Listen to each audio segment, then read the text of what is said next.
What's good? There we go. Yeah, we got. You see the little meter right there? That means it's working.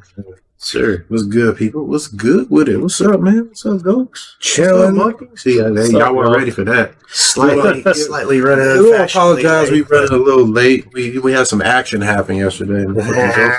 My bad. Motherfucking last one be late getting into some action, but I can appreciate that type of action, though. You already know. I was up very late, is all I'll say, yo. If y'all know how Kev, bro, y'all know what kind of action it is. I was very, very late. But yeah, we apologize, but we're gonna kick it off though. Welcome to episode 21 of the Goku Kev Show. I'm your host with the most from the coast, Kev the Galaxybender. I didn't even write that down. I just made that shit up because I was thinking about Beetlejuice. Yeah. And join me as always, my main man, co-host Goku Black, man. Brother, tell me. What's up? Tell me about your what's it been like, man? Tell me about your week. So, I mean, how's it been? Talk to me now. Gaming is good. It's okay. Okay. I've had to revisit a lot of games because I haven't really seen anything that's been coming out new that I really want to play. Yeah. I've tested a bunch of shit, but I'm not really playing it. Yeah. Work is fucking kicking ass. You already know. You motherfucker. It is Don't be gloating. I'm not gloating back. This job good. Hey, that's all I'm going to say. I was just checking on you, like, hey, what's up with the job, man? What's going on? Hey, and you like, as soon as they let me. Hey, it's cool. It's cool. As soon as they let me. It's cool. But I'm glad your job good. I'm glad, bro, man. But and also joining me, special guest host, motherfucker, rounding it off, Magical Munkee. See, he always pop up. He always pop up at the right time, man. He come like Jesus, man. He don't come when you want him, but he come right on time, man. I'm like a wizard, man. Show up precisely when I mean to. Tell me great, man. Good, bro. Tell me something good, man. How you been? How's your job? How everything going with you? Work is good. I found out I ain't got arthritis in my knees. That's good. Just a slight thing going on. I'll be all right there. I just got to ice it and stretch. Other than that, man, I'm good. Game is good.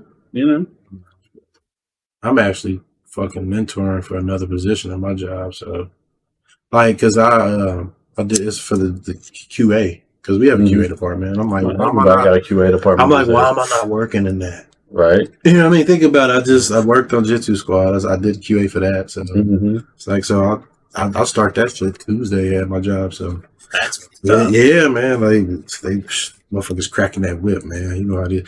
Hey, look, I was watching Boondocks in Japanese, man. I need to find a whole series like that. It'll be the first time I would ever watch something in Japanese. I wouldn't even turn the English dub on because I already know what they're saying. Right. But I'll just watch it, and because I watched like a couple scenes, man, it is the funniest shit, man. And like he let them drop the N-bomb. They dropped it. He told them if they didn't drop the N-bomb, don't even do it because he said it won't be authentic. He said, "Don't censor that." He said, "That's the soul of the show." He said, "They're dropping the N-word." In the Japanese version, it sounds so funny too, man. It is hilarious, dude. But yeah, he told him like, if y'all, that's how they do it in the hood, man. That's how the show was. Yeah, it was like it was like an over exaggerated parody, of the hood. You know what I mean? That's kind of what it was, but. And a lot of that shit do happen. But yeah, like I've been looking for it, and I can't. If I can find it all in Japanese, man, I'm gonna put it up there in Japanese. That would be put it up there. Do it. I don't understand, man. I'm gonna see if I can find something that has like both languages, man. Because sometimes they do have that. That shit'd be funny.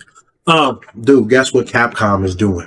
Oh, yeah. That's what Capcom is doing, man. They're going back and adding DRM, digital rights to their older game catalogs. And what this does is it breaks mods. Like they don't want Capcom thinks mods are bad. They think they're unethical and not wholesome. That's what they said. I'm paraphrasing, but they don't. Y'all can't see my face. Bro, you know why they don't want you to mod, right? It's simple. Because they don't want you to make the game better than they do. Yeah, they don't. They want to sell you that shit. Yeah. That's what it is. Like, because people make costumes. People make costumes for like Street Fighter. No, like from mods. Like they'll make costumes for like Street Fighter characters, Monster Hunters, or any any game, any Capcom game, and Capcom doesn't like that. Like they put in like DRM, like digital rights management, that goes back and disables that. And like it was sad is like usually I'm not a fan of DRM. Y'all know what DRM is, right? You know what DRM is. Basically, it's called digital rights management. So when you have a game, you have to own the account. You have to be online to check in and shit like that. Like you have to at least sign in to verify that you own the license to the game to be able to play it. And what it's meant to do is stop piracy. That's what it's meant to do. And usually DRM is like for PC games. Like you don't see it in this is not in console games. This is only on PC. You won't see it in console games because it's a locked ecosystem. Right. Microsoft, Sony, Nintendo controls that shit. Yeah. PC, you can just do whatever the fuck you want. But what it does is supposed to stop for the window, like where you make the most brunt of your money when you sell a game is like in its first like couple weeks. That's where you make the largest amount of money. Because you've hyped it, you've advertised it, and the people that are going to buy the game, those are the people there are buying it. You might get a trickle effect after that of people being turned on to the game at that point. But the bulk of the money comes from those upfront sales on day one, week one, shit like that, and then it tapers off after that. Right, and then you might have some product or whatever it is, and that's with any product, but with games, like so what they'll do is on PC they'll put like DRM in it, so it's like harder to copy it or pirate it for like. And people usually break it. You can go in and they can go in and break it. Like even Denuvo is like one of the most like difficult ones to do, but that gets cracked. But like as long as it gets cracked, after its first 2 weeks, then the company feel like they made their money. Right. But so it's odd so this is not odd. This is why Capcom is just doing this for money. They're going back to older games that have already been years out. Putting stuff they aren't even really selling. Yeah, like it's like they want you to buy they want you to buy skins and shit from them. They don't want you to like some of the outfits in Street Fighter 6 were terrible. They were awful. And mods like made that better and for free. You see what I'm saying? So think about it. It's just they still want their piece of the pie. You can't have no matter what in this world. So Capcom doing some shitty shit, but Ubisoft, they're shitty too because Ubisoft has said this. They say you need to get comfortable with not owning your games. So I'm like, what the fuck? Yeah. But then I know it's just like, fuck, man. Like we're gonna talk about that on not this episode, like the whole digital thing. There's something I'm gonna talk about, but we'll hold that for the next episode. But it's crazy that they do that. But then they turn around, like in the same breath, put out that Prince of Persia game. Mm-hmm. Have you seen it? Yeah, the Lost Crown. I actually was interested. I'm gonna get it because it's Prince of Persia. Of course, I'm interested. Well, I'm gonna get it because it's a Metroidvania. Yeah, and the combat looks crazy. It does. It looks really good. Black Love had put me onto that. He was the one that sent you that video. Well, yeah, he had sent me the video and was like, man, that video. Dude. Yeah, he sent that to me, and like that combo video was crazy, dude. Like, the combat is nuts, insane. You can do all kinds of crazy. Like, dude was doing like 30 hit combos where like it starts where he hits him on the ground. At some point, he hits him in the air. When he jumps up to hit him in the air, he also does like this time freeze kind of move, right? So he continues on with his regular combo as he made the time freeze thing, and he gets to a certain point in the combo where he goes back to the time freeze. So he's done the combo, popped the guy back up, time freeze pulls him back to where he first started it, right where dude is again. So he just keeps fucking banging on this motherfucker. Like hits him in the ground, bounces him up, does another time freeze so that when dude bounces up, he's there again, like whacking on him some fucking more, dude. It was insane. He does some Kev shit. Like, it was all air combos. Oh boy, this is what you'll see me do. Yeah, as far like. And like I saw a couple of them that I thought was pretty cool. Like he did one where it started on the ground, and he shot him up in the arrow, and when he shot him up with the arrow, he like as the arrow hit him, it pulled him to where the arrow was, and then he started whacking on him in the motherfucking air, and then hit him and teleported again. And it was, bro. And these are long ass combos where you can tell like he's freezing time. He's using also the Prince of Persia's abilities, like freezing time and going back. He did like a little fast forward one where he's like, and then it rewound again and did it regular again. Like, I'm sold just from listening to this. You will get insane fucking combos, and you're not even trying. I mean, I've seen like previews and stuff for the game because I keep looking at it. I want to purchase this game. I just haven't. And it's a Metroidvania. Yeah, and that's what, like, because you were playing Symphony of the Night, and you made me and Kay play Symphony of the Night because you were playing Symphony of the Night. You know that, right? Like, I wanted to play it so bad again after I saw you playing it. Oh, but wait till you see this Prince of Persia shit though. You'll play it. Like here's the thing. My dude Black Love, he said that he's a Castlevania like connoisseur, like the snob, like you know how like I'm a snob for like certain. We all are for certain types of games. Like that's our shit. And like Castlevania is like his shit. And that's why I always played Splinter Cell, Metal Gear. He said this, and I feel that because it's gameplay. Like one's gameplay. You know, I feel that. But he said this. He said the combat is like the best in the genre. And I was like, whoa, that's high praise. You know, when you got Symphony of the Night. You know what I mean? Like, so, and then I saw it and I was like, yeah, he's not wrong. I was like, not at all. I said, yeah. So there was like a parry system and shit too, where he was like parrying. He'd start a combo, and then he time freezed when he parried. So then he goes back to the 5 times. Dude, that game, there was so many combos. It looks cool as shit. So I'm definitely excited, like, about seeing what it is. And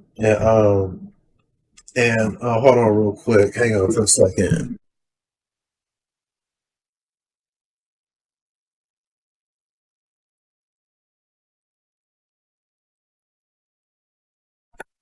But yeah, so like I'm looking forward to that, man. But I don't like I'm playing a bunch of shit right now, right? So I don't. It ain't gonna go nowhere. That's the thing I know. Here's the thing. Honestly, it's gonna get cheaper the longer you wait. Anyway, that's what I was gonna say. It's gonna get cheaper. And like, here's the thing with digital games, man. Like, to be honest, man, there's all kinds of ways to get games. I'm just saying that. There's all kinds of ways. Oh, yeah. If I really need to do it, I can be the scourge of the seas. But you know, I'd rather have my stuff convenient. Right. And if I do get this, I'll probably get it. It depends. Like, I know this generation is like honestly the last generation that like buying the console. Mm-hmm. Like for the most part, like as far as this generation, like because it's Series X, the PS5. Yeah, because it's like I got a PC, right?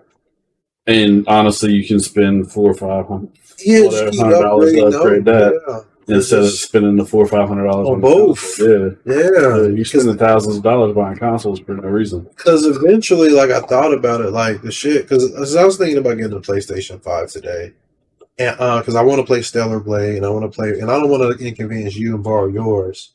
You see what I'm saying? Like you may be wanting to play something. Yeah, Final Fantasy's coming out. See, you see what I mean? Like, I love Final Fantasy 7. Like. And like I said, I was playing the remaster, whatever the hell it was called. Remake. I want to ask real quick though: is the new one? Is it going to be back to turn based, or is it going to be real time? No, it's still real time again. Okay, but here's the thing: play that with the remake and rebirth is what this one's called. They took that shit they did in 15 and they made it better. Like you're not like it's not as crazy as 15 was, where you felt like you were just teleporting all over the damn place and doing shit. Mm-hmm. Like, cause that's how I felt. Like I felt like I was discombobulated playing 15. Just like it was making you different people so quickly in the field. Yeah. Okay. And like I got used to it. Obviously, I played the game, and like it was a good game. It just that turned me off a little bit. I do not like I don't like how they do their combat in Final Fantasy as far as real time, because like it plays like an action game, but the enemy is not reacting like it is in an action game. Like Right. the hit stun isn't. So it does throw you. That's What separates me, because I'm doing all this stuff and I'm the enemy should be reacting to it. You see what I'm saying? Like in a fighting game or Devil May Cry, and then you got where it's not, because it's all stats based, and that's the disconnect for me. That's why I really love games like Diablo and Path of Exile, because like those are real time action RPGs. But it's like when you hit shit, they're exploding. Right. You're like, shit's exploding. Like, and there are different styles of it's a Western style of RPG. Because let's face it, Final Fantasy is a Western style RPG now. The way they do it, it's not turn based. It's very Western style. But that is what really disconnects me about all of them. It tells us Symphony is like that. When you hit them, but see, sometimes it tells us Symphony when you stun them, at least they'll get dizzy. Then you can start juggling them, and then they start reacting to it. But those games, they still feel weird because they want to be action. But they're not quite. But they're not. Yeah, and that's why I think 16. It was 16. Action. Yeah, that one looks like an action game because when you hit them, they're reacting to shit. Yeah, they react a little bit like it's like an action game. Yeah, when you hit, it's the feedback. Right. That's the thing. The visual feedback. When you hit something, I understand enemies might have a little bit of armor, but eventually you should start hitting them where they can't hit you. You see what I'm saying? Where they're boom, boom, boom. Right. Because you see what I'm saying? Like, it's I remember Gabe Newell has said something. He was like, he said realism games isn't fun, and it's he said it is relative to what you're trying to accomplish and communicate with the player. So like he was talking about like when you shoot the wall, you want to see a decal. Yeah, there should be a reaction. Yeah, there should be a reaction to it. Yeah, and you see what I'm saying? You shoot a bullet hole. Yeah, it should be a bullet hole decal. That bullet hole decal should be like science class, equal and opposite reaction. So you can, right? Because you can have it with no decal, but like once you put that decal there, you're communicating to the player that that's happened. And same thing when you hit something. If you hit something and it's not reacting, there's a disconnect in the brain. You know, like your mind knows what it is, but like when you see the thing react to it, because you know, like punch me, just punch me, it moves. Yeah, your arm. Yeah, just a little bit. Just a little bit. Yeah, and it's weird. Like that happens for a whole combo. It's so fucking weird looking. But like in Jitsu Squad, enemies have armor, but once it breaks. And they start getting hit. Yeah, if it is a field, even in fighting games, does it? Like Hulk has armor, Juggernaut has armor, because you have to hit them a couple times to break it. Yeah. You see what I'm saying? But and that makes sense for really big enemies. But for small enemies, they should always be stunned. Yeah, there should always be a reaction in a real time game because you're allowing the character to control the action. Not to say that what they do is bad. There's nothing wrong with it. It's just another way. You see what I'm saying? And see, so now I think back of like Dragon Age and like KOTOR. Those were real-time RPGs, and the characters did react. I thought they reacted pretty well. They did react well. They reacted well. It was turn-based, but it was real-time turn-based. Well, it was dice rolls. It was dice rolls. That's what it's called. But they reacted well. Like if you started swinging right as he was about to start his swing. If yours had like a higher hit or a critical or something, like you could stun them while you're beating them up, and then they basically forfeit their turn. They're still standing there like. Well, the combat wasn't like you were able to move in real time, but you were queuing up attacks. You were not hitting a button and attacking. No, that's the difference. So by that standard, that's not real time combat. You know what I'm saying? A real time combat. Oh that's why I kept saying real time RPG. It's KOTOR is dice rolling. That's what it is. You queue up attacks and then like whatever percentage or stat is, it'll okay, it's a hit. You see what I'm saying? Right. But the reason why they were reacting really cool because it was that type of system because it knew in advance what was going to happen. Right. If they got hit, they reacted. If they missed, they didn't miss. Yeah, it knew. Like they knew even before it happened. So that's why. And I liked it. It looked cool. I love that game's combat. Believe it or not. Like I thought I was gonna hate it, and then I ended up just loving it. It was great.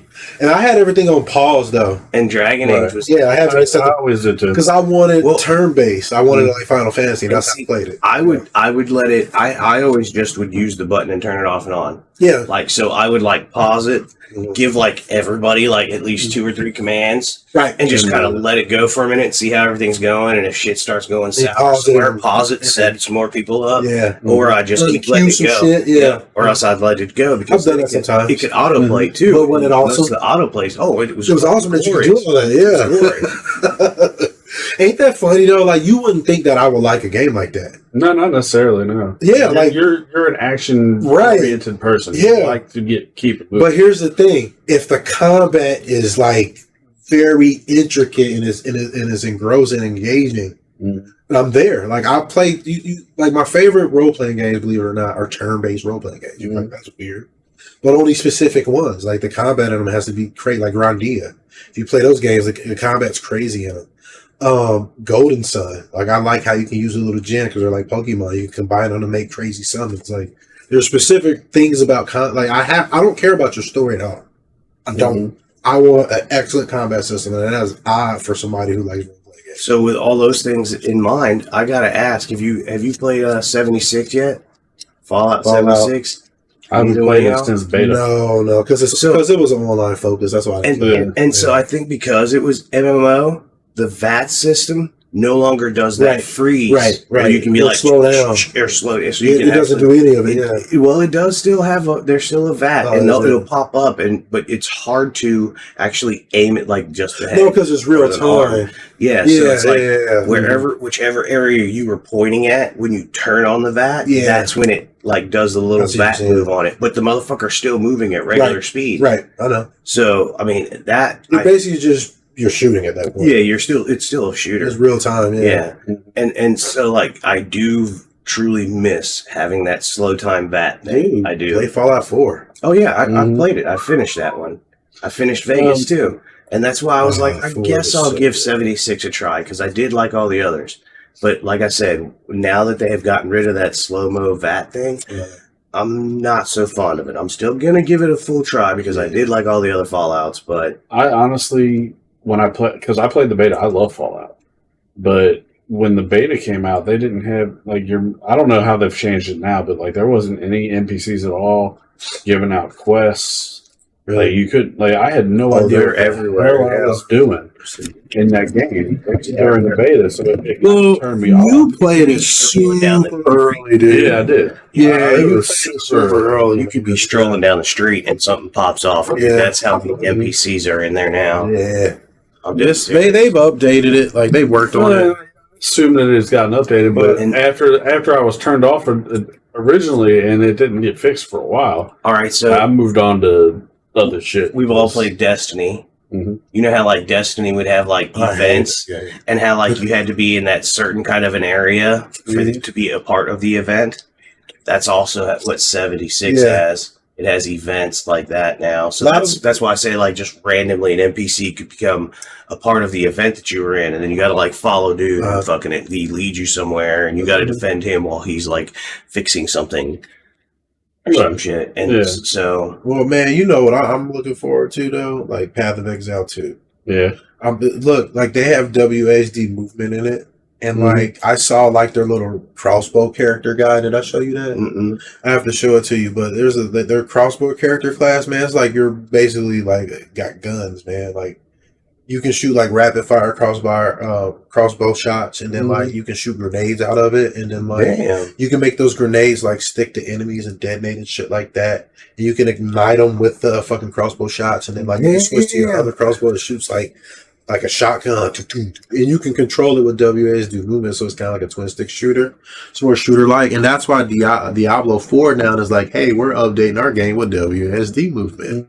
Yeah, like because like people been wanting that forever. Like, it's been a thing for like because they have click the move on PC, and like why not just have the option for both? Right. It doesn't make sense. Like it just does not. It doesn't, and you know. I played Diablo 1. Yeah. I grew up playing Diablo. It was always point and click. So for somebody like me, I play it on Xbox now, but Like, if I were to play it on PC, I kind of would want it to be WSD movement. Yeah, you would expect it. You'd be expecting it. I mean, they should at least have the option for every. Like, that's the thing about PC. Like, you're supposed to have the option for everything. Mm-hmm. That's the main reason. Yeah, I have the same PC. problem. Yeah. Like, Yeah, that's the advantage. Yeah. You got more bring back options. to Splinter Cell. We were talking about that, like the saves and how you can't start a new game. Hold on. I had to do that with Gatling gear. Yeah, you so told me. the way that you fix that problem. So like there's a Splinter Cell game and There's a two. Gatling gear games. Yeah, so there's a bunch of games that have this problem. Well, in some world, I don't understand why the developer would do this, but like you can't create a new save slot. There's no save slots in the game. You have to delete the save in order to start a new game, which it's not a problem if you got a 360, because that's how it works. Right. Yeah. They designed it around that concept, which is asinine. You should always have save spots or something and be able to delete save files. Like, I don't understand. So those games are backwards compatible and they load from the cloud. So you cannot delete that cloud save. So you You can't. can't start over. Yeah, never. Yeah. So, in order to fix that, what you have to do is go into your 360 if you have one, which fortunately I do have one, and you have to delete the file off of your 360 and then start a new game. Well, just delete the file and then, you have to delete the file, start a new game, and then have it saved to the cloud. And then quit, and then turn on the Xbox One, and then it'll pull it down from the cloud and use that one. It's so asinine. It is. You got to do that. So, It's so dumb because That makes me wonder about like the Fable games. it depends how they save. I don't know. Yeah, that's what I was just I've saying. always been able to restart in Fable with no problem.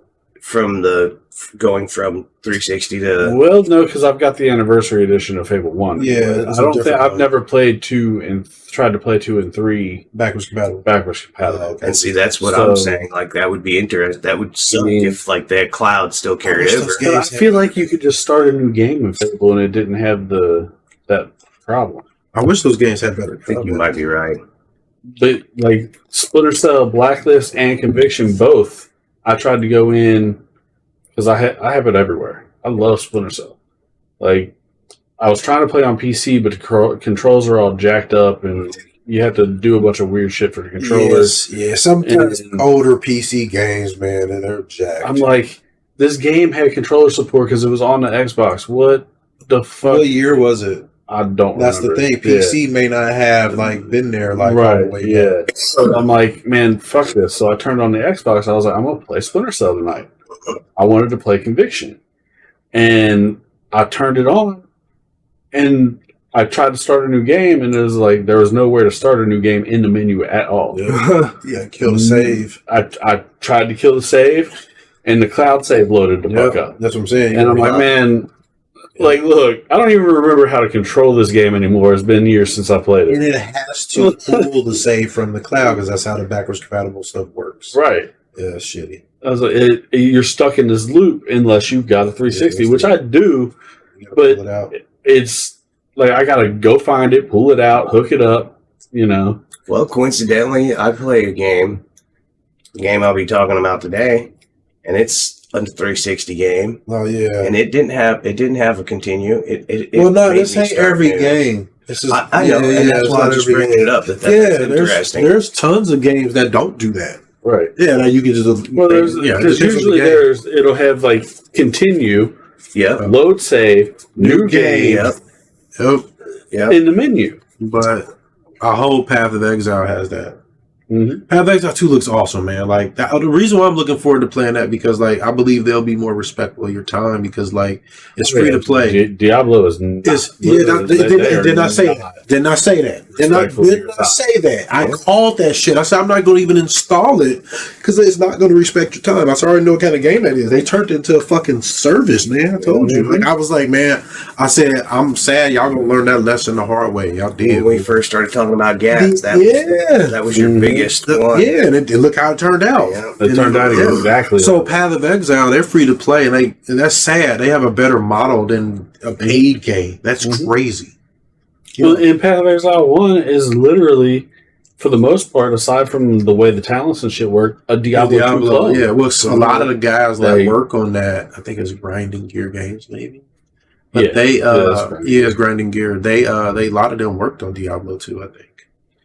Yeah, and so that's they where the get it. similarities come from. Yeah, they get it. So, but that man, I'll let you check it out. It's free to play, dude. We should definitely play, and they gonna have it on console too. It's Okay. Because they put the first one on console, but the first one, man, like you have like here's the thing, man. You got to know what the hell you're doing. The skill tree. Have you played Final Fantasy X?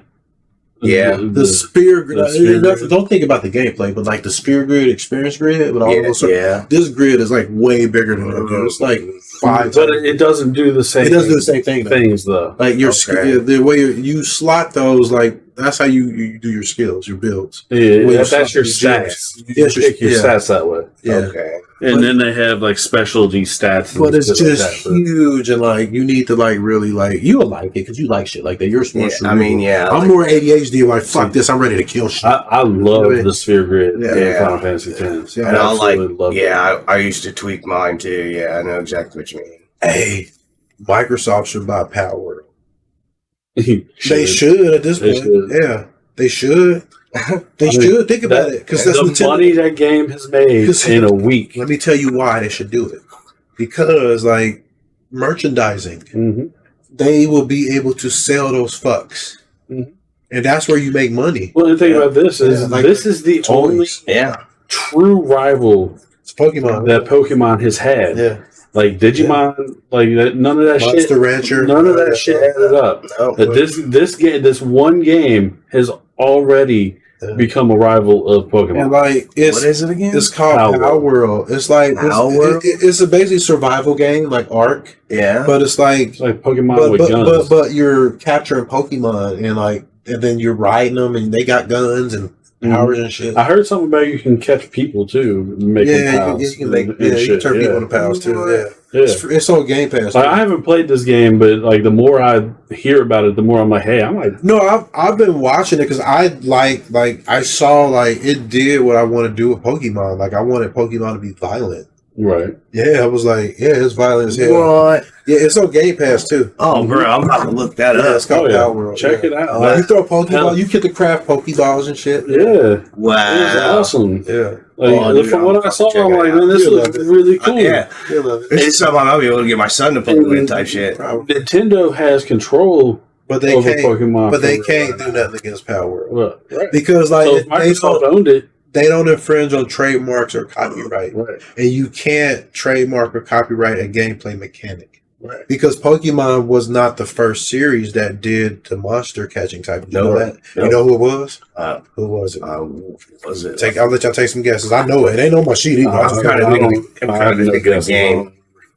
I don't remember names and stuff. So Yeah, I'm trying to think of. I can't remember the game either. No, it ain't gonna be what y'all think it is. I was thinking it was Secret or Mana. No, That's it's Shin Megami Tensei, the Persona series. Yeah, that yeah. was the first game to do it. Let's see, I The don't know. monster catching. See, I would never remember the name of that damn game. Yeah, Shin Megami Tensei. Yeah, they were the first ones to do that. I can't remember which one it was, but yeah, it was years. That's ago. not to say the game was bad. I just can't remember. But yeah, I mean, no, it's a very niche It is. property. It yeah, is. like you said, what the fuck is Shin Megami? But it's the Persona series for the most part. But Persona is kind of like came out of Shin Megami Tensei. Right. You see what I'm saying? So, Kind of like the Like a Dragon things come out of. right, yeah, kind of like it's okay, kind of I like got that. that. Persona came from Shin Megami like that. So, but also Skynet is definitely going to take over the world. Well, we saw that coming. Because Tesla, man, I told you having a Tesla didn't doubt.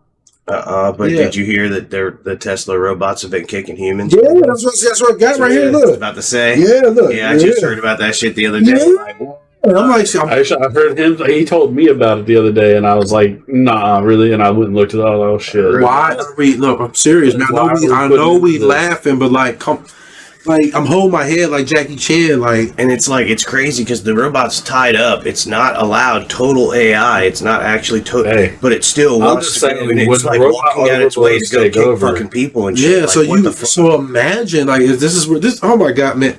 I'm bowing to the robot overlord. You said you're about to bow to them. We joked about this shit years ago. Now we actually have robots assaulting people. Think about that. already. Think about it. Like, It's what if it crazy. just didn't give a fuck and just you have to kill it? You Well, that's the thing about how? humanity. We create our own demise. Like we do. Why are we fucking with this, man? Why are we fucking with this, man? Teslas, their cars run like shit in the cold right now, though, because they can't charge. The charge station's been freezing up. They'll get it worked out, though. Oh yeah, but that just sucks that they didn't think about that. Like, come on, man, y'all geniuses. Like, y'all should have thought about this shit. They ain't prepared for that, but like, you can't be prepared for everything. So I was gonna say something, but it'll ruin a part of the show because we were talking about Reacher, and I was like, oh man, I can't do it. Don't do it. Hey, but you remember that Star Wars director, Charmin Obey-Chinoy, the chick that wanted to make people, she wanted to make men uncomfortable. Well, they fired her ass. Oh, did they? Yeah, she got fired. Well, yeah, they fired her. Yeah, I bet you that made her ass uncomfortable. Right. But why you would say some shit like that? Look, man, look, I'm gonna put it out like this, man. There are things that are just made for men and things made for women and things made for everybody. That's just what Star Wars can be enjoyed by women, yes. Right. But it was just made for dudes. Yeah. It was, man. It ain't nothing wrong with that. Barbie was made for fucking women. And it's awesome. I haven't watched it. The movie's great. I'm just saying, in general, the property was made, like, for instance, there are things that are made for women and guys. We need to get that out and get their head off our ass, first of all. Right. Because that's what the whole problem is. Like, they're trying to turn into the Force is female and all this. Stop that. No. The Force is some shit that George Lucas made up. That's what it is. Right. No, really, that's what it is. The whole Star Wars universe is just some shit George Lucas made. Right. That's what I'm saying. So, but I loved it my whole life. So it doesn't have to be whatever the fuck. It ain't got to be a political. Well, and that's where we're talking. Well, we can talk about that during the topic. Yes, but it was why I question whether or not a company like that is involved. I'm sure. In the creation of these new stories. It's Kathleen Kennedy, dude. Well, yeah, no. Like she has an agenda. She has an agenda. Yeah, like she has. And that's why it seems like the stuff that's made with Filoni involved is so good, and the shit where she's overlording it is so bad. Didn't that writer from The Mandalorian leave? John, what's his name? I can't think of that. Favreau is Marvel. Yeah. He was writing on something, but he left because of her. Yeah, that's what I'm saying. He writing on that because of her. That's what I mean. Yeah, like that's. I think it was the Acolyte actually, because he was working on the Acolyte with her. If I remember correctly, don't quote me on this, people. I may be wrong. Well, you had somebody really good for that, and then you just because of differences, you know, like it's like I'm not a fan of the direction that Disney has taken Star Wars in general since they bought it from Lucas, because all my life I've been a Star Wars fan. I've read almost every book there's out. I've got a whole collection of books, played every game. I love that shit. And when they decided to make the expanded universe that was Legends or whatever the hell they're calling it now. Isn't they retconned it? Yeah, they retconned everything that was going on, and to a point I understand, because the actors are old. When we've lost Carrie Fisher, we lost Peter Mayhew. Yeah, like that they've got somebody else to play Chewie now, but really, who's going to play Leia? I mean, you can recast her, but out of respect for Carrie, I don't want to see that happen. Yeah, I get it. So what do you do? And I understand to a point they can't continue the Skywalker story. So that's what makes me hope that, like, this new Jedi Order movie that's coming out with what's her name? Fuck, Rey. Yeah, it's about to be trash. I know that's what's going to happen. It's going to be shitty because of Kathleen, because of all the stupid political BS. Yeah, like. I don't. Don't get me wrong. I know Star Wars was already political. Well, that's what I'm getting ready to say. That it was already that's what I'm saying. Here's the thing about Star Wars: it's the thing. The struggle itself is a political struggle, right. Story. Right. But don't inject that real life shit into it. Right. You see what I'm saying? Right. Like that. The whole story was we don't like that shit. That's what. That's what the whole reason. The whole premise of Star Wars anyway was an allegory for Vietnam. Yeah. So for the most part, I mean, I get having that shit in there, but it's not necessary to. This is not force. That. No, this is not that. This is not the same thing. This is not that. It's not. This is not that. This is So, not that. This is a censorship for the most part, man. Yeah. And what we're going to get into that is a censorship thing. Yeah, man. it's a That's what it is. censorship So, thing. but I like I said, she's uncomfortable now. Yeah. I don't understand why you want to make 80% of your audience that you're trying to sell to uncomfortable. Yeah, it's a dumb marketing decision. That's dumb. It's stupid. Yeah.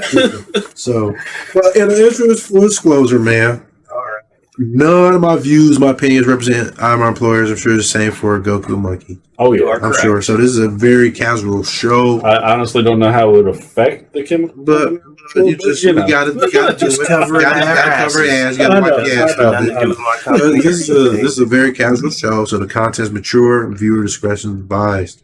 It's a show of let's plays and shit like that. So random gaming news, and like I said in the sheet right here, we ain't trying to make no money, man. We just want to talk about games and hopefully somebody else gets into them and That's what I pick was up gonna something they say. like. So hopefully we do something that you haven't seen and you might want to play yourself. And I'm definitely going to introduce somebody to something they ain't seen today. Mark my words. Mark my words. So come on. So moving on to the backlog section. That's cool, man. I understand why he would say that.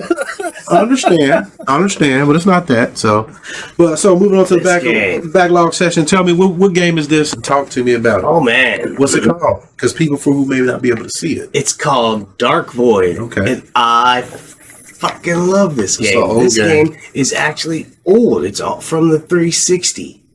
It is the PS3 and all that shit. It kind of looks like Mandalorian. I don't think it was on PlayStation. Yes, it was. It wasn't? Yeah, it was. Okay. It's on PC too, because I have it on PC. Okay, fair enough. Yeah. But this game, I mean, for as old as it is, like the flight combat is still very comfortable. It looks cool. And like how he has the jetpack, so going from like to a hover where you can land, see how he's on the ground and shoot. And you can literally, like if you're outnumbered, you can literally like just jump up, take off in the sky. Those motherfuckers that you were just fighting, they're like, whoa, shit. And you can come swoop back down and start shooting at them again. Like the flight is so seamless. And I was amazed back then when this game came out, and it still is like impressive. I've never played any other game where like you can do that. Literally just like, well, okay, Anthem. That would be the next one that I can compare it to. How seamlessly, like, you can just go to, like, from jumping to flying. 2010. Like, 2010. Old-ass game. 2010. 14-year-old game. And that's the only one, really, that I can think that the flight is as seamless, where you can literally just, like, jump and then just be flying, like, and vice versa. You go from flight to, like, a hover, and you can already start aiming, and then you can, jump down on the ground. What's all this? Oh, okay. That was the original. Mm-mm. It looks like an arcade. It just look at it though. Yeah. I didn't see this. Where'd you find this? Wow. I told you I'm gonna introduce them to something I've never seen before. So it's called Dark Void Zero. So what it is it started out as a joke, as a hidden Capcom game, and then like hidden, the promote Dark Void. Okay. And then they just turned it into an actual game. So that this game exists. Wow. Yeah, Really? and I thought I'll show it to you since you was playing it, because I was like, yeah, this would be something Goku be interested in. That looks like It's like the Mega Man feel. Yeah, it's kind of it's kind of like Mega Man, kind of like Strider, Bionic Commando. Okay. It's Capcom. Yeah, they put that out. So That's kind of cool. See, yeah. I might give that a try. That's cool. That's cool. I might give it a try. I should have tried. Yeah, y'all didn't know about that? I didn't know about this game at all. It's still not going to be Dark Void itself. So I'm sorry. It's like, that game. I'm still. It's a 2D side scroller in the vein of this. That's all it is. I get that. Kind of like you have third person Castlevania games and 2D Castlevania games. Yeah, it's like that. But like, I played the first level of this, like when you're like going up and taking cover and shit. Like you do the little half kind of jetpack. But I played it just to see how it ran. Yeah, and it ran awesome. I was it's great. Like, I have it on PC, so like that shit was running at 60 frames per second. It looked like I just wiped my ass with baby wipes and it was all smooth and good, and nothing was left down there. Yeah, that's how it looked. It was just clean. waiting. it was dog. I'm already talking good about for a shit's waiting. 360 game. It was. Yes. So imagine how this shit's gonna look on PC in 4K now. Because back then, I could only run it at 1080p. So, but like the shit you can do in it, man, is awesome. It's awesome. I mean, It didn't sell. I know it didn't. It's It's sad. terrible. I know. It didn't sell. Well, I don't even think I heard about it. See, I mean, For one of my favorite things is actually the very beginning of the second level, where they finally give you like the full-fledged jetpack, and you first like learn how to fly. And there's these big like snake heads, and there's like water that comes out of them. One of them is actually an open mouth, and you can go in, and there's actually a little secret to pick up. Anybody listening that goes back, there's a secret in the snake mouth. It's just a little energy orb, but it's an extra. But I used to like going in there and then turning around and jumping out because like I said, the flight is so seamless that then you can just like base jump. That's what I was doing. I was base jumping out of this fucking snake, and I would be like, shh, and you can like guide yourself as you're falling. And then just before I hit the ground, I click on the fucking engines, like fly right to the fucking. I did the same thing when I played Anthem when it came out. yeah.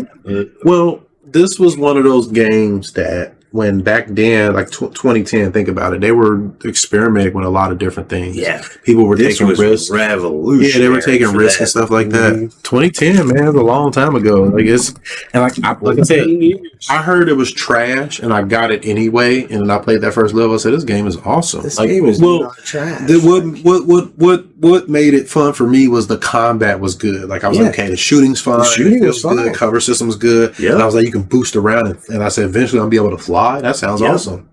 You know what I mean? So, and you played more of it. So, Oh, dude. And I mean, that's the thing too, is then it gets really intense. Like how they show like the quick scene where like you can actually like you're flying around and you can like do like maneuvers and like catch one of the ships that are coming up behind you, yeah. like grab onto it, beat the dude up that's in it, then take the ship that he was flying. And if there's missions where you have to do that in some other cases. So it's like the game is they took a lot of they took a lot of love and a lot of work to this game, and it shows, even for how old it is. I like when they made games like that because, like, I think Dante's Inferno came out back then, and that was like an experimental game. That game was a lot of fun. It was like super God of War ripoff. Yeah, I remember it that. was so fun though. But you already had a story that it works so It worked well good. Yeah, it worked good with the story. for that. Yeah, it did. The story And for God of this War is, isn't even God of War anymore.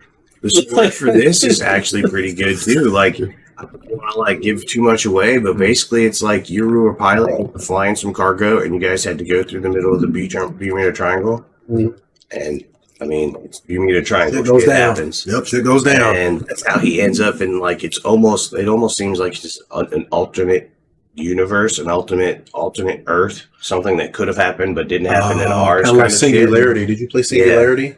Yeah. Yeah. Okay, so Singularity came out during this time. Like I said, this was kind of an experimental game. And they always said back in the day that Nikola Tesla See, disappeared. He Singularity. didn't die. Well, in this game, that's where he is. And Tesla's he's the one man. who actually developed the jetpack that you're fucking flying.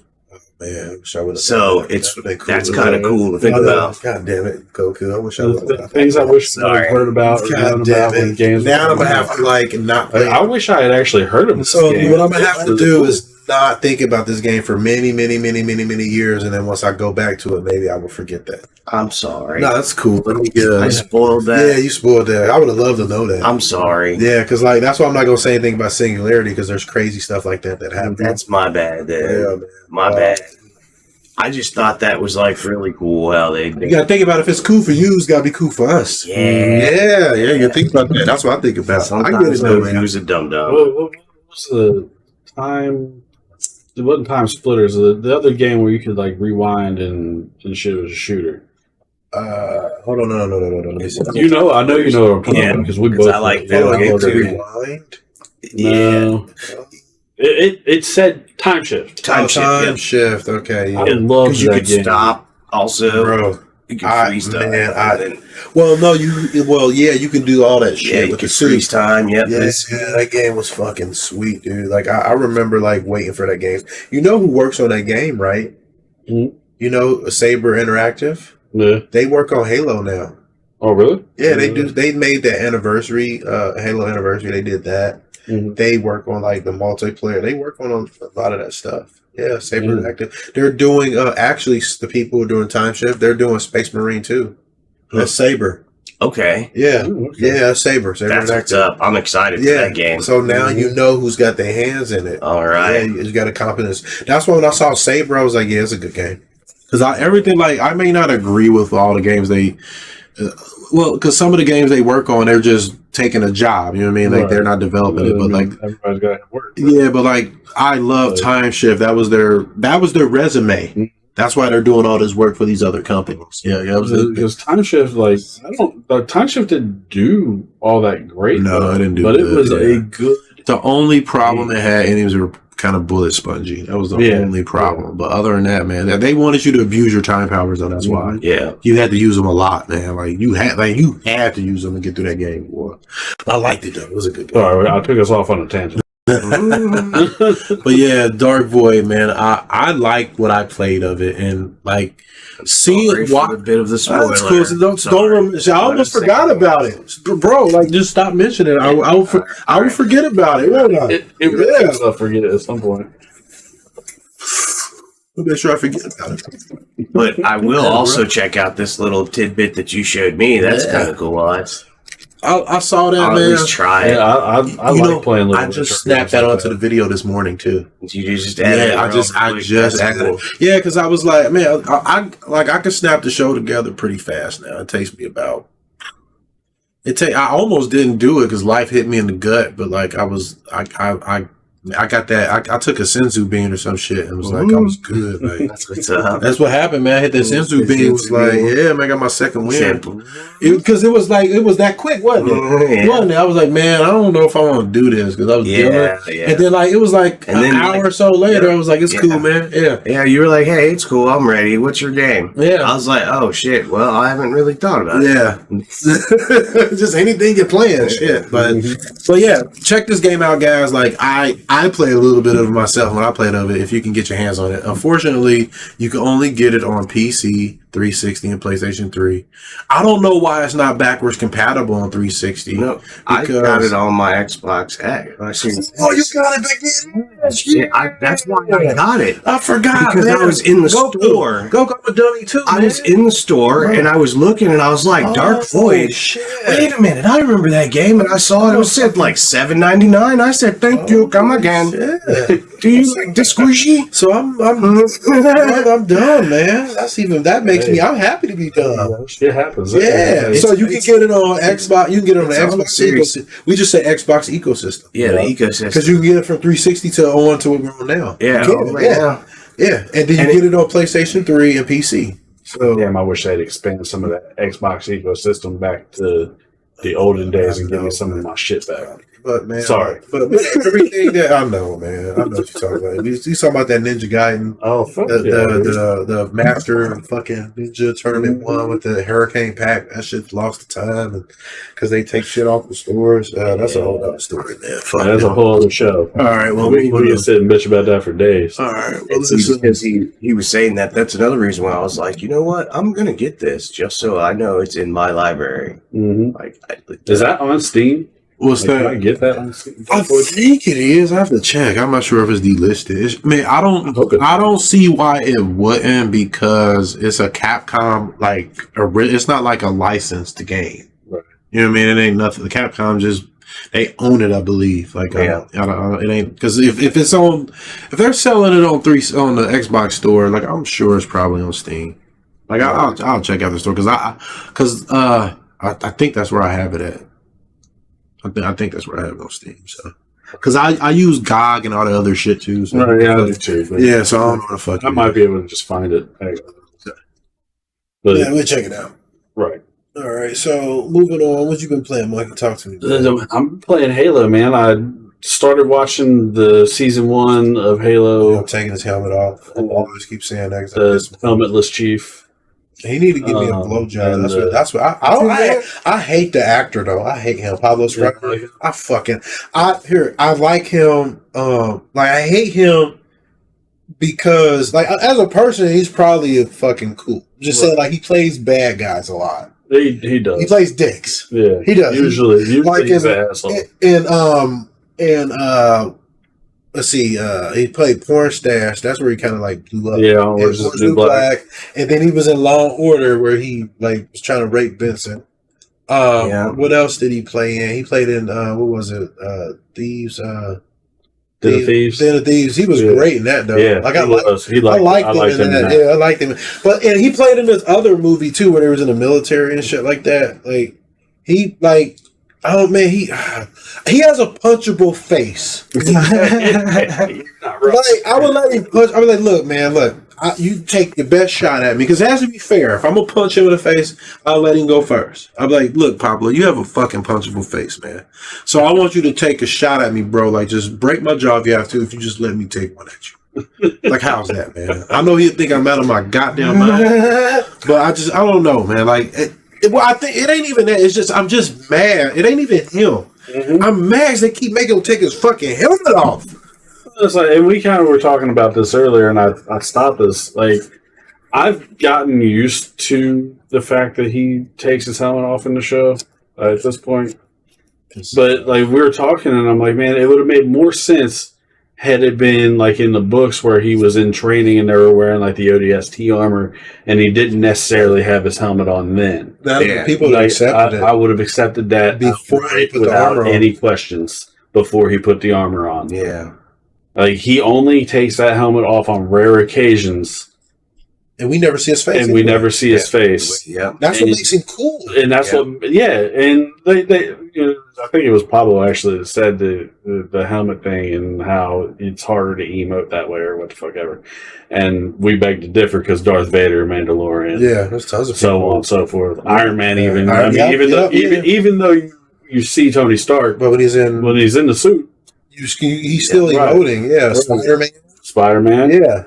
Deadpool. Yep, Deadpool, yeah. Like I'm just saying, if you do it right, you don't have to. Like that's part of the identity, right? It's part of the mystery of Chief. Yeah, that's his identity because you're not supposed to know necessarily whether he's human or not, and that's what kind of human he is until later on. This fucking irks me so bad, man. But the show is still okay. Like there's things that I don't like about it. Like it's basically a different universe, and some of the ways they handle Cortana as an AI instead of like the way she should be versus the way she is in the show is kind of weird. Season is it on now?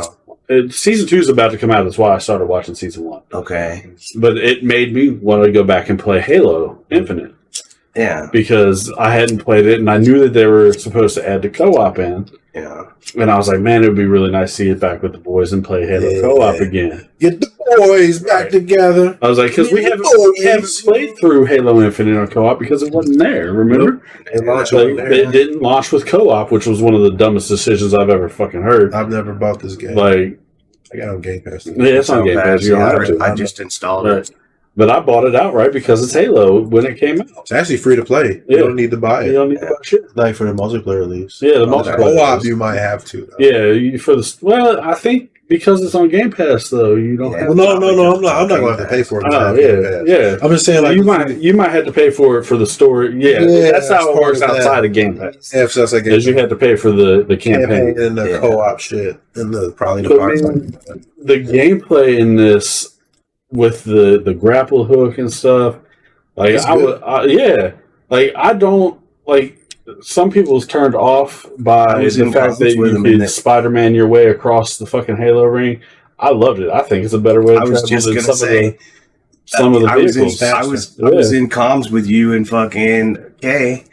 And I was saying you guys like it's fun fucking Spider-Man across the fucking map. Well, and there was one point where like I was doing that and we ran into a group of enemies and I slingshotted off of a tree and picked my sniper rifle up and pegged somebody in the face.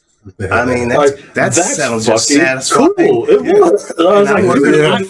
Like, are you serious? I feel like a super soldier. Like I feel like Chief right now. Like I am dangerous as shit. I stopped playing with a controller because of this man here. For real. He got me playing Doom Eternal. And I have not turned back to a controller because I always we played Halo 1, 2, 3, 4, 5. And I always play with a controller. But I am more accurate now. Yeah, man. Than I was then, and I was dangerous then. I told you, man. I was like pick up the mouse.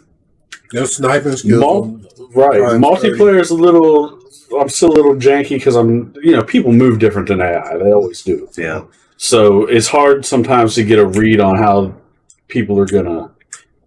Sometimes you can predict where they're gonna go and how they're gonna move. That's how it's played. Right. But that's how a good game's designed. If it's too much unpredictability, then you can't hit anything. Yeah, right. Exactly. Yeah. So, but I have a lot of fun. Just like me and Kay were playing together, just playing co-op, and it's just so much fun swinging around, fucking killing people. And then I don't use any of the other armor abilities that you can get. You get this sensor and shit like that. I don't use them. Oh, so the grappling hook is an ability? Yeah. Okay. Yeah. They have a skill tree that you level up throughout the game. You've got to find Spartan. Do they still have the jetpacks and shit? Because remember that was my thing. Not the jetpack. Jetpack. No, the jetpack's not in the game. Oh, that's unfortunate.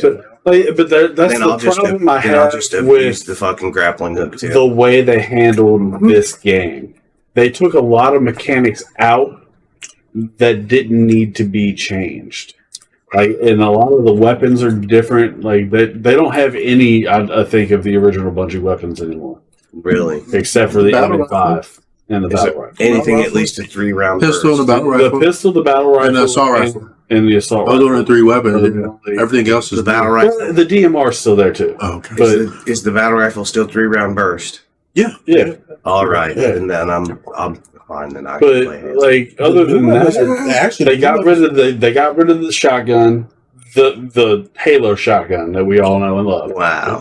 Yeah, they've got something called the Bulldog now. Is that the only shotgun in the game? It's not Covenant shotgun. It's Spike shotgun. Something like that. No, it's not that. It's I can't remember what it's called. It's called the scatter shot or something like that, and it shoots energy. Oh, okay. I know what the Bulldog has a drum on it, don't it? Yeah.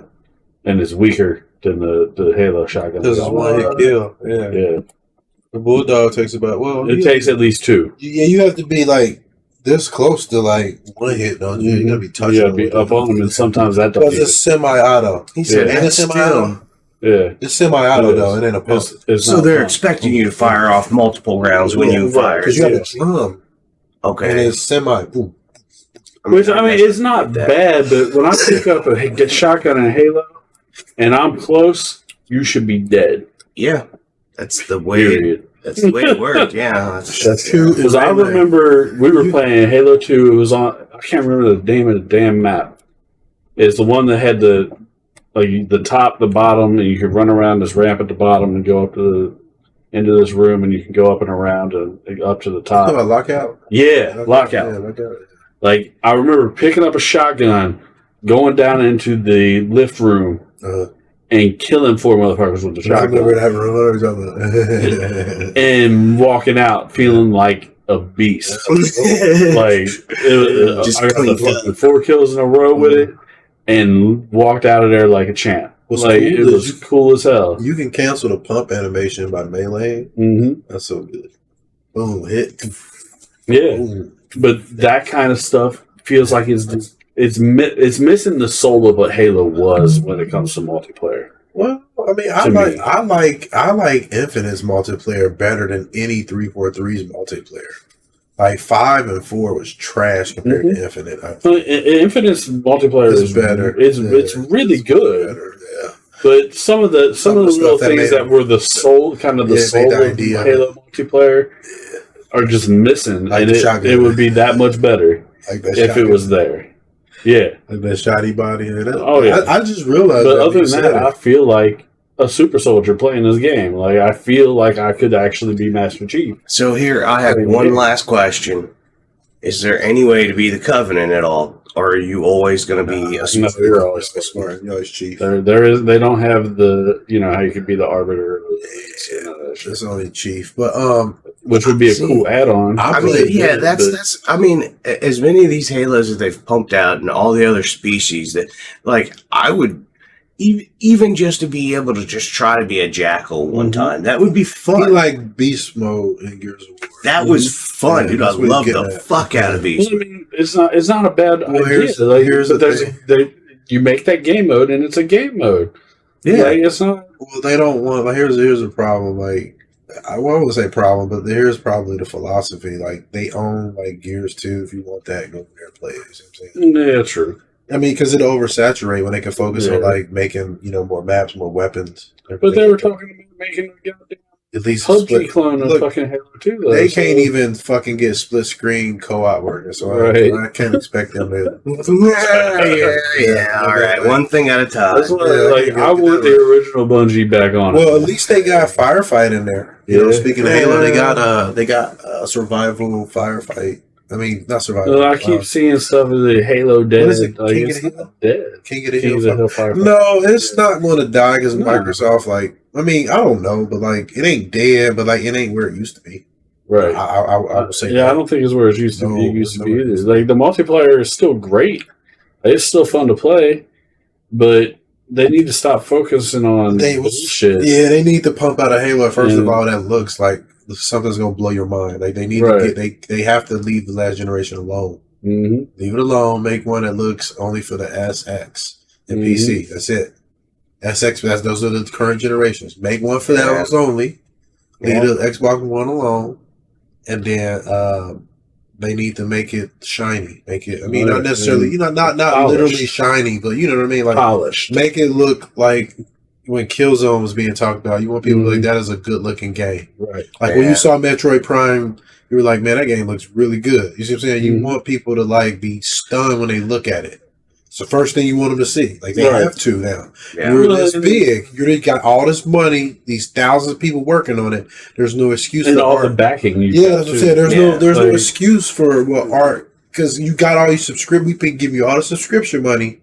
You got all these artists. Let them go crazy. Let them do the job they're supposed to do, and then let them build the game. Man. I remember what that brute looked like in the original. Oh man, it was bad. Man. So he looked sad. They did. What was his name? I forget his can't name. remember. He looked sad though. His name wasn't Carl. Was it Chad? No, it wasn't Chad. We getting close. I can't remember. It was like a single syllable name, but he looked sad. Like when they hit him, he was like. And honestly, I was when I was playing with Kay the other day, I saw it. I can't think his name. Still in the game, like I knocked a brute's helmet off, and I was like, "Man, what the fuck?"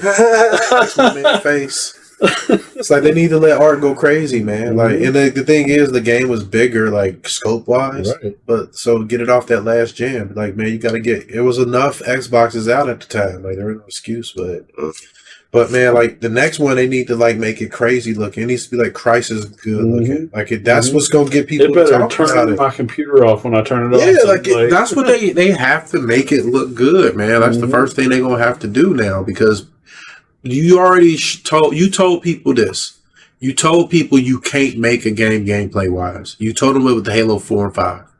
No, you did. Yeah. You told them that, so they don't know Infinite's good. Right. They don't, because 4 and 5 was shit. Yeah. Mm-hmm. So they weren't. You need something to draw them in. Like, oh, this looks crazy. Mm-hmm. You see? Does that make sense? Yeah. I'm not just saying. I'm not saying for the sake of just because I'm a gameplay over graphics dude, but that's the problem. You done said you done fucked up. Fucked up the gameplay too much. People don't trust you. It's a trust thing at this point. And then motherfuckers is no, I'm not going to play that shit. I don't I didn't even play Halo. I always play Halo the day it came out, don't I? Mm-hmm. I didn't. I was it wasn't even. You weren't interested in playing. I wasn't interested, and that's a problem. Because I remember I was like, hey, man, you're getting Halo. And nah. Yeah, I didn't even buy it. I normally buy it. I just now got it. When you sent the invite, because he had already told me ahead of time that they brought Firefight, and I was like, "Oh well, okay." I thought you were already playing Firefight, so I was like, "All right, bet I'll get Infinite." So I normally purchase it. Yeah, we were standing in line midnight releases for this. I went to one of them. I was there. What I'm saying is, I wasn't even interested in that anymore. No, I know. Right? Yeah, that's what I mean. So, because this is the game where it got people excited. Like, remember, there was people lined up for blocks to pick up Halo 2. And now it was just like, man, they didn't have 3. If they would have made this like Halo, if Halo 5 was this, it'd have been in a better state. Like if this game was Halo 5. And then something in Infinite was something else. We were out in the parking lot pretending to be fucking Chief and Gruss, remember? Fucking pretend throwing grenades, and Kay was like, "Whoa, bird!" He dived and shit, like,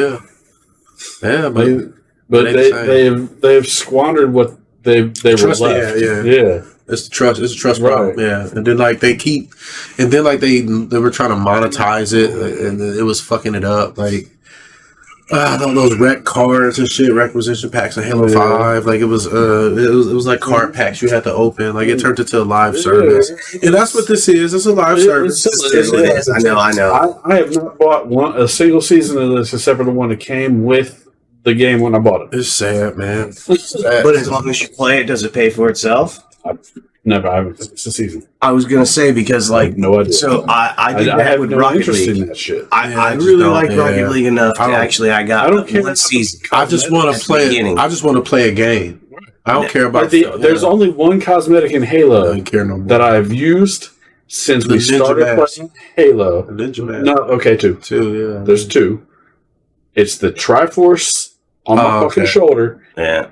And the Hayabusa mask. That was it. And so, what I was going to say about Rocket League is that, like, I paid for the Game Pass that one time, and as long as I play enough to, like, finish the season, it pays for another one. I know, and that's what I don't want to do. I don't want to be locked into doing that. Like I want it forces Call of Duty does that. Yeah, it forces you to play it when you may not even be in the mood for it. Right. You just like I got to get my money's worth. I've got to get my money out of it. I've got to make sure I've got enough for the next season when it comes out. And see, I'm not forcing myself. I do like Rocket League. That's what I'm saying. But that's different. If you're stuck, like if you're going to keep playing the game no matter what, Like here's the thing. If the next Halo game comes out, I'm not going to be playing Infinite. Here's the thing. For real. If the game was good and I liked it, then yes, I'm going to want to play it. Like when Modern Warfare 1 came out, I could not stop playing it.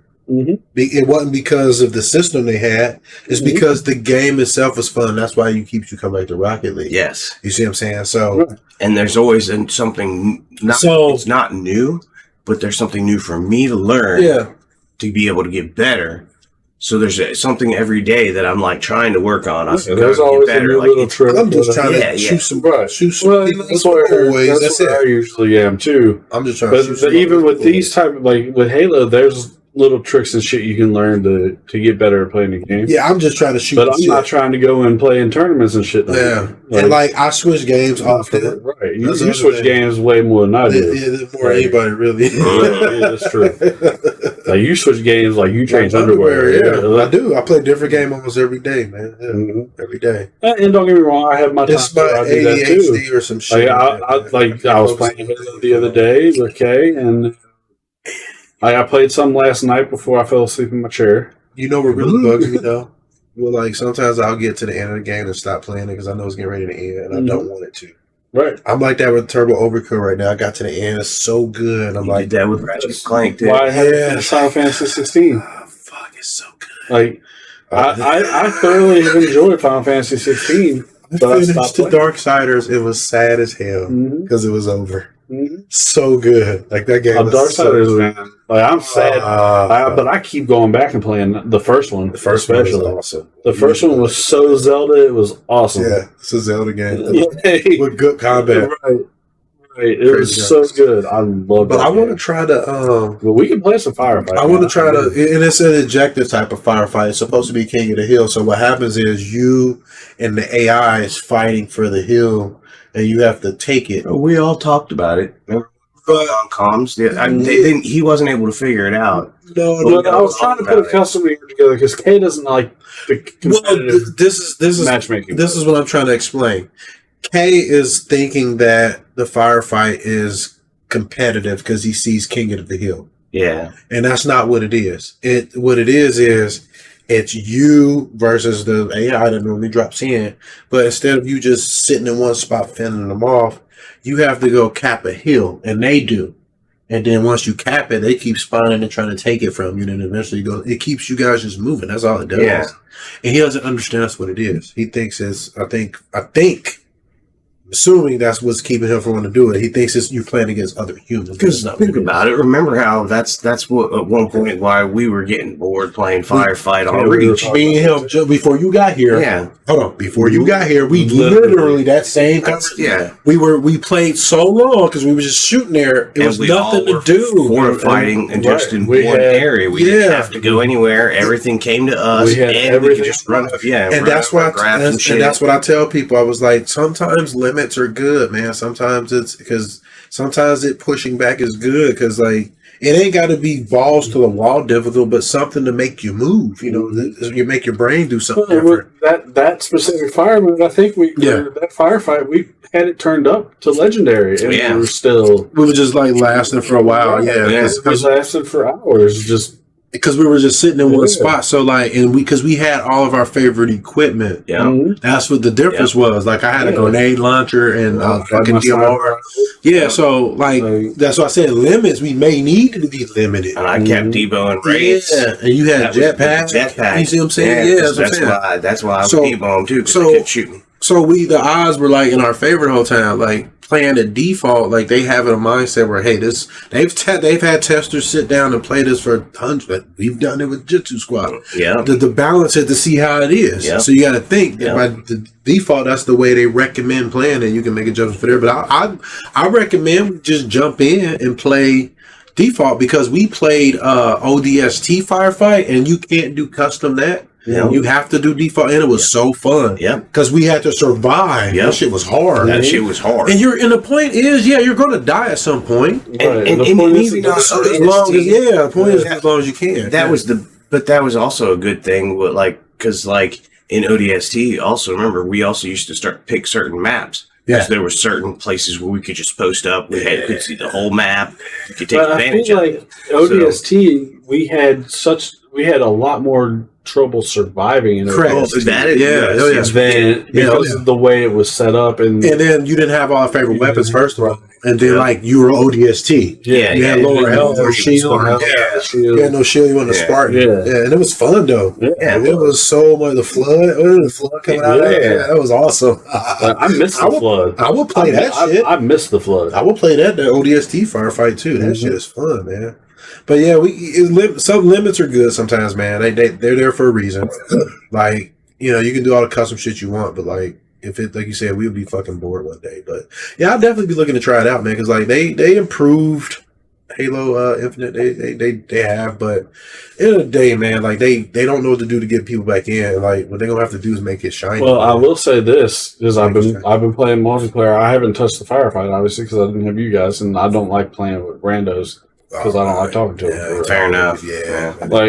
I stopped doing that. 13-year-olds yelling at me, telling me they're gonna fuck my face or what the fuck or something like that. A long time ago. I don't care. And my rebuttals get worse and worse, and then I feel bad because I'm talking to some toy.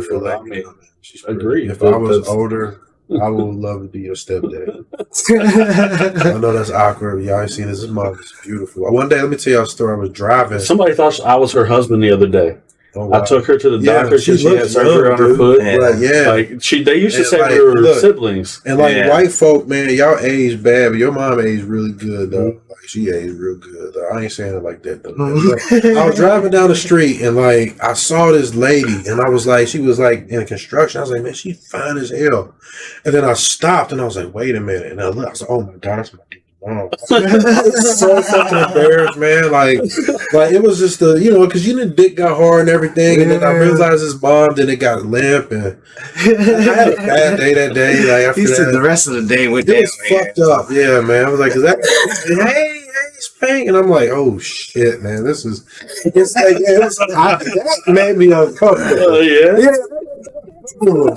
So my mom for how many years? I'm gonna hate, man. I hate being you, man, because Oh, we used to get good shit. Remember? Yeah, man. Because Jimmy like couldn't hold it together around my mom. No, he couldn't. His mom's very pretty. She's pretty lady. Yeah, I think he might got Jimmy got something wrong with him or something. I don't know what the fuck wrong with that dude, man. I love him though, but he got something wrong with him. I love him. I need to hug him though, man. I do miss him. Subject. I miss Jimmy though, man. In my phone, like I call him and his brother Jimmy and Bimmy Lee.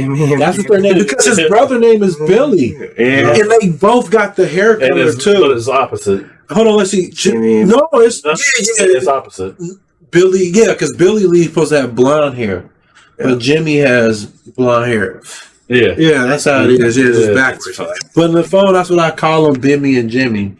But yeah, but I miss him though. I do too. I'm sorry. Nah, I don't really talk to him. But yeah, fuck with it because it's free. Play it. Hopefully, if they do make another one, it's better. The gameplay is much better now. Like I thoroughly enjoy playing it, especially like I didn't think I was going to enjoy the story because of how open the world is and I'm almost RPG element type things that they did, but I think that'd be fun. But it's still fun. I'm almost obvious I'm almost sure that you're already streaming it. Oh yeah. So yeah, I was streaming. I'm a streamer. That's what I thought. So yeah, exactly. I'm a streamer. So you can to the next time my Magical Munkee at Twitch. And I'm gonna plug you at the end of the show. Yeah. I got you. I got you. I'll plug you at the end of the show. Yeah, I got it written down over there. And you can watch the gameplay from the other day. Magical Munkee. Twitch.tv/magical_monkey. Is that what it is? Yeah, that's what it is. Yeah. I remember the show. I was looking at it this morning. Check it out. All right, moving on. I had to see. This was weird because like I had to like kind of like sort of make a trailer. You had to kind of make your own trailer. Well, no, like I had to like pull pieces of other old content. Yeah, because like this game is old as hell, but it's one of the best games like that exist. So Castlevania Symphony of the motherfucking Night. I'm gonna say it right though. To do respect, Castlevania Symphony of the Night. It is Symphony of the motherfucking Night though. I've started playing this like for real for the first time. And because I played it before when it came out on 360. Well, here's the thing: it came out on PlayStation, and I didn't get it then until I think it came out in '97. I think this game came out. Yeah, 1997. Yeah, it's an old game. It came out in '97, and I didn't get around to playing it like really for the first time. I got a PlayStation, I think like 2001 or 2002, and I got it like the greatest hits version. Mm-hmm. And I played it for like 5 minutes and was like, looked at the map and was like, fuck this game. Because like I get lost. People know I don't like getting lost. So I turned it off and just killed it. There's a ton of backtracking. I said, I got intimidated. I saw them. I was like, I'm just going to get lost. And I got intimidated and I didn't play it. I just turned it off. So I played it for about 5 minutes and was like, this ain't for me. And I said, I know it's a good game in there, but I said, I'm not at the place where I can't handle this. And then like I ended up playing the only like Metroidvania game I've ever finished was called Shadow Complex. And that's because it had a guideline that told you where to go. Mm-hmm. Only reason I finished that fucking game. But like I get lost in them. But now and then I got it on 360 and I played it for about 15 minutes. Got lost again. I was like, man, fuck this. So I finally went back and played it. I had got the Requiem edition, or whatever the fuck it's called, PlayStation 4 and 5. It comes with Rondo of Blood, the prequel. That's the prequel to it, and it's a side-scrolling Castlevania game. And like the original trailer I had downloaded for that. See, that's the ending of Rondo. Like when you first start off in Symphony of the Night, that's the last of Rondo of Blood. Yeah. So, and Rondo of Blood was only released on TurboGrafx 16 CD. And never came over here. The version we got on Super Nintendo was like some bullshit like version that was watered down and different. Yeah, it was totally different. It was called Castlevania it was Castlevania. I forget what it was called, but like it looked like Rondo of Blood, but it's not. It's a different game. I bought the double pack. It was only like $3. And I was playing it on PlayStation 4 and there's a bug in it that what I hate about Symphony of the Night is all the versions like are different in some way. That irritates me because I started playing the PlayStation 4 version. The voice acting is completely different, and I like the original voice acting. and then you can remove like the background, like wallpapers. You can remove that. What else? And then there is based off the Saturn version, which is based off the Vita version. And you remember I told you there's an additional boss fight? Yep. I showed it to you, didn't I? I was sitting here with you. Yeah. It didn't happen. And then you went back on YouTube and showed me the other one. Yeah. So I was playing the PlayStation 4 version. And what ended up happening is after I got to the inverted castle, I actually played through it that far. Mm-hmm. I have lost a big chunk. I deleted a chunk of footage, one big chunk of the playthrough. I was like, fuck. And then I was like, do I start over or do I keep going? And then like I discovered there's a bug in the PlayStation 4 version that when you equip a familiar and like when you die in the game, you load your save back up, you can't equip a familiar again. You can't. Oh, damn. Yeah, so what you have to do is close the game and then reopen the game, and then your familiar will be re-equipped. So it's just it's an annoying bug. It made it bad to stream. So I was like, I'll just start over. You know, it's not a big deal. I was like, kind of got the hang of the game. You know, I kind of know how to figure out where to go now. You know, I look for cracks in walls and shit like that. Mm-hmm. I look at the map. And that's the thing. Like this time when I first played it, I mean, I guess the third time I started it, I actually got to the library and bought the map. Mm-hmm. And like I didn't buy the map the first time. I was like, I can see where I need to go. I was like, just look for the missing pieces, and then if you can't get there, you go to another spot that's like that. That's how you do them. But so I was like, I'll just go ahead and restart it. So I did, and then like that's when I found out after I restarted it, I got to Maria again, like after before you get to Richter, and she gives you the goggles. I got the Maria, and like you fight her in the PlayStation 4 version because it's based off the Saturn version, but you don't in the PlayStation or 360 version.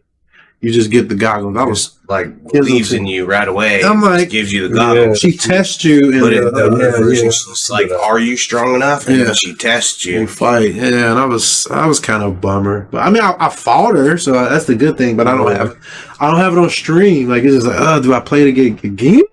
Yeah, I always thought that was kind of weird. So she just talks to you and then gives you goggles and leaves. And like that's what I'm saying. Every version is kind of different in some way. Like the voice, like I would have probably stuck with that version if the voice acting was like the original. Because I really like the original voice acting. I know the "What is a Man" miserable. That's pretty funny. And I like when you go to the library. He says, "I'm interested in this." That's what really does it. Yeah, I like how he said. And then the PlayStation and the version with the voice acting. What does he say? How about this? That's how he sounds. He sounds like a teenager, man. But like he sounds like a grown ass man. And the original voice acting, he said, "I'm interested in this." But all right, so enough of that, talking about the actual game itself. So I am happy actually that I did start over though. Because I found weapons that I missed. Like them chakrams I got. I didn't have those the first time I played. I was already in inverted castle. Those things are I don't remember if I found them things. Yeah, like I found one. Yeah, so they're a rare drop. They only drop from the disc. You'll see them in a minute. It's called a disc something. Disc night, disc something. I have to see. It's disc is the word. Yeah, you get it from him. You have to grind him. So what I did is I just grinded him for like a half hour, and then he drops a lot of this like this money sword or whatever it's called. Mm-hmm. The sword that gives you money or turns enemies into money. But like the rare is the chakram. So I got 2 of them in 30 minutes, and I was like, oh yes. And you can throw them. You have 4. Yeah, because you can throw one twice. So you can throw you constantly attack. And you can move while you're attacking. It's fucking cool. Yeah, so you don't have to. You just because this is how I discovered the weapon. But go ahead. That's how I remember when I played it. I did come across that chakra. So I could throw it, and I would still have a sword too. Yeah. Mm-hmm. So I could be like, "Phoom," and that would go out, and I could get closer, whack, whack, jump back. My thing came back, so I'm throwing it again, like, "Phoom," get back, whack, whack. And it hits enemies on the way back too. Yeah. So I was tearing motherfuckers. So having a sword, 2 of them. I watched him play it the other day, and I was like, dude, you are wrecking shit. I remember some of those bosses that fucking gave me they were just mini bosses that gave me problems, and he's just like whack, whack, whack, whack, whack, whack, whack. I'm gonna be honest. I spent a lot of time in that first room just leveling Alucard up, Really? grinding him up for a minute. Oh Yeah. no, dude, don't do it like that. It's so much funner being like where you're supposed to be, because the game is like once you, if you play the game like the way they want you to play it, like it's the Symphony of the Night is arguably the easiest game in the series. Did you know that? Oh no, I didn't. Yeah, it's easy. Like, Well, I mean, I can see that. look what else. Yeah. Like, I'm in the fucking Verdict Castle. Like, Yeah. Castlevania games are hard. Like, they are. But, like, this one's easy. Like, it's very easy. Like, it's super easy on newcomers, too. But yeah, having a sword and a chakram is, like, super good. Like, it is. Like, Yeah, no. because I'm looking that's my for combo. because there's one weapon you get with Alucard that makes like fucking after images of himself. So Yep. I'm gonna get that, and with the chakram, you know what I'm saying? Yep. Yeah, I'll Dude, then you yeah. I'm invincible. And the way I found out about the chakram, I was just like, I was on Reddit. Like, Reddit is my place to go now. Mhm. And I was, the Castlevania subreddit, the fucking world's there. So I was like, hey man, I'm looking for a weapon that has a special that fires some type of projectile, because I know like weapons have special attacks. Not all of them, but a lot of them do. Like, people was going through different stuff, and then somebody was like, the chakram, and I didn't even know fucking weapon was in the game. And then I was like, where you get it? They say you get it. It's a red drop from the Discus Lord. I'm like, fuck. So I was just grinding and then the thing is, the Discus Lord stops spawning, so you have to like restart the game. Mm. Yeah, so I end up getting them, man, and like, yeah, it makes the game fun. Like, it just, you can just keep moving and throwing them. Like, I constantly attack. Like, it's just like a constant hitboxes out there just running through shit. It's like a flamethrower. Yeah, and not only that, then also like he also keeps the axe. So then when shit gets hairy, he throws that up too. So that's hitting shit a couple times too. Like he was wrecking fucking bosses and mini bosses. I was like, and I remember having problems with these people, and he's just wrecking them, dude. I looked at a tier list as we played them. That's the thing. That's what's great about Symphony Night. Like, some people said they didn't even find them chakrams. Like, there's still weapons they don't even know about. But like, the thing is, I went and looked at a tier list for like sub weapons, and like the sub weapon I was using was like, I think 4th best or something like that.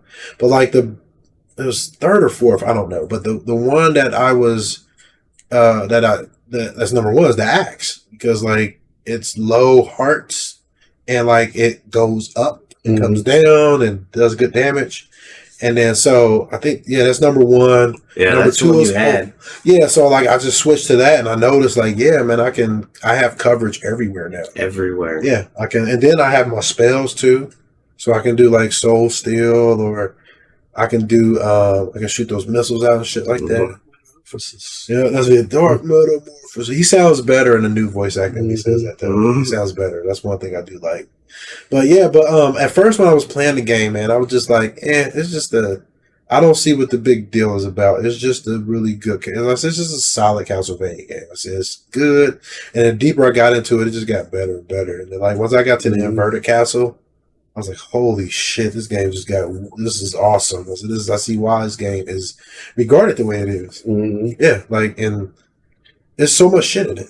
This game is the reason I went and played the Bloodstained. That's what I'm going to probably do next, because what I'm afraid of is like this game has there's so much shit I learned that I liked about Castlevania by playing this. Like getting hit, I like when you get bounced back. You may not understand why.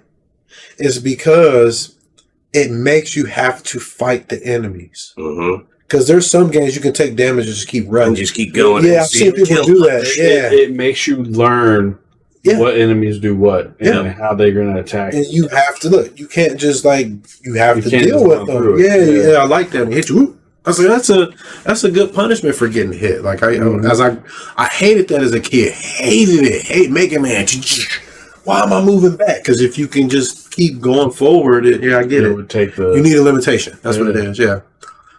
Because like I watch speedrunners do that in certain games. They'll take damage to be invincible. But this game, it's hard to do that. No, you can't. Because you get hit back all the time. Yeah. So that's a Castlevania thing, though. Even in the like regular side scroller ones. And I'm gonna play Rondo of Blood too. They say that's like one of the hardest ones. I'm like, fuck, I don't want to deal with that. I don't want to deal with Rondo of Blood. Man. I wouldn't mind going back and playing Castlevania 2, just for nostalgia, for fun. I've been playing on the little only because I can remember how to do some of the stuff. Bro, I got just the game for you. There's somebody who's making Simon Belmont. They're redoing Castlevania 2. Yeah, like they're remaking it. and it's called like Simon's something. I'll have to show you. It's Castlevania like 2 how it's supposed to be. Like, Yeah.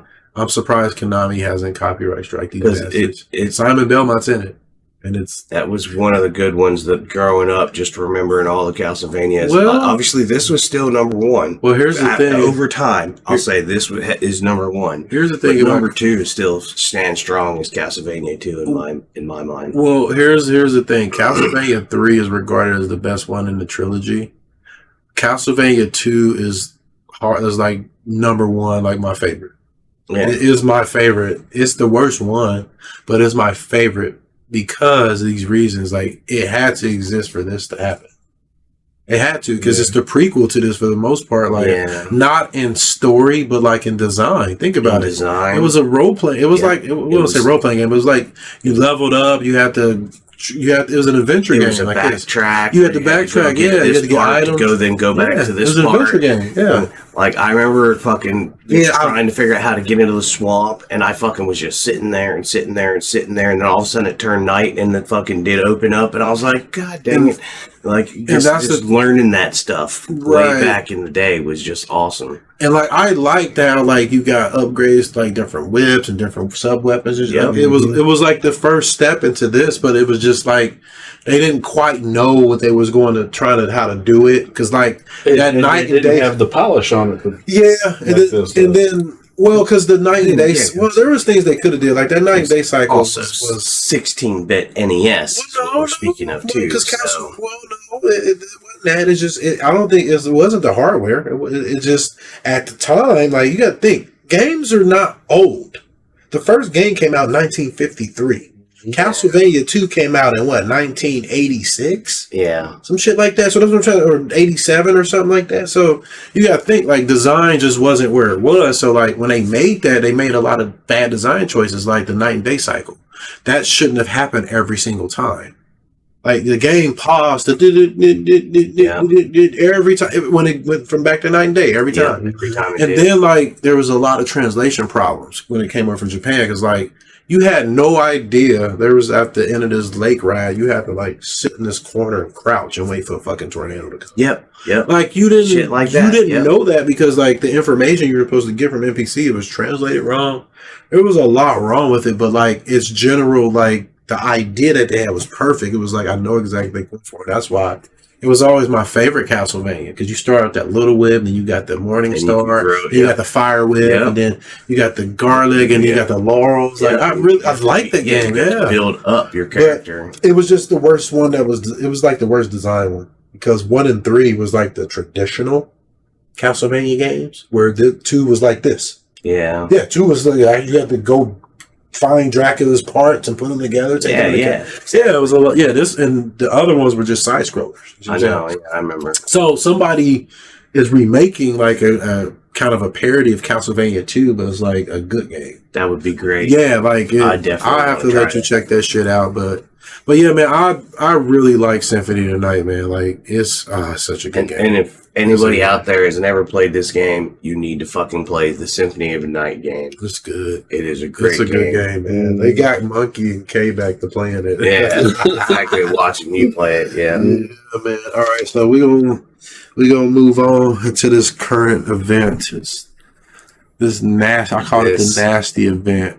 This shit. Yeah, this shit. This is what happens when people keep their head in the fucking sand, man. Yeah, can't do that. All right, so moving on to the current event, the Sweet Baby virus. So, Sweet Baby Inc., if you guys want to know who these fuckers are, man, they are basically a fucking like company. They're like a third-party company that gets contracted to make sure your works have diversity, inclusion, equity, all that, equality, and all that shit in it. When you're a developer creating a game. Yeah, so like if you fucking get involved, if you read the shit it says, it tells you they're a narrative development and consultation company, and out of Canada, Montreal, and they work around. Their mission is to better, more empathetic stories. Yeah, which on the face of it sounds not so bad. They want to face. Yeah, so for the most part, to me, it's censorship, because what they do is like they go in and make sure your stories like have, you know, they force diversity in it. They force and you can't, like, for instance, like being white and straight is bad for some reason. White straight males is bad all of a In sudden. video games. And, well, just in the world, like it's stupid, and that shit's been is infected video games because like if you got a white straight male, then your game's got a problem. I'm like, I don't like. Why are you? First of all, this shit it's somebody's product, and they can do what they want with it. Right. You see what I'm saying? I don't care. It's you have an idea, it's your product. You can make it however the fuck you want. Yeah, you should. You know what I mean? You should be able to. You shouldn't have to have nobody come in and tell you that you have to make it this way. And the reason being is because there's a bank called BlackRock, and they're a competitor to Vanguard. There's another like World Bank because like Vanguard is actually the bank I do my 401k and shit through. That's what I'm saying. Like these are huge world banks, and like what happens is like they have something called an ESG score. And I forget what it stands for. It's like engagement something score. But it's for the most part, you have to meet all these different like criteria. And one of them is like a diversity thing now. And like what that allows you to do, if your score is high enough, you're able to get like different tax write-offs, different loans from different banks because they control the money, cash injections. Okay. So So that's what people are doing. So they hire these companies, or these companies come around, or they hire them to consult, or they'll even contract them to write the story, the whole fucking story. So that's why you're getting like these policies, like Munkee's playing Spider-Man 2. And like you got fucking Mary Jane running around with a gun, shoot people and shit. Like that is not what Mary Jane does. First of all, it's a Spider-Man game. There you go. For one. Yep. For two, Spider-Man don't kill people. No.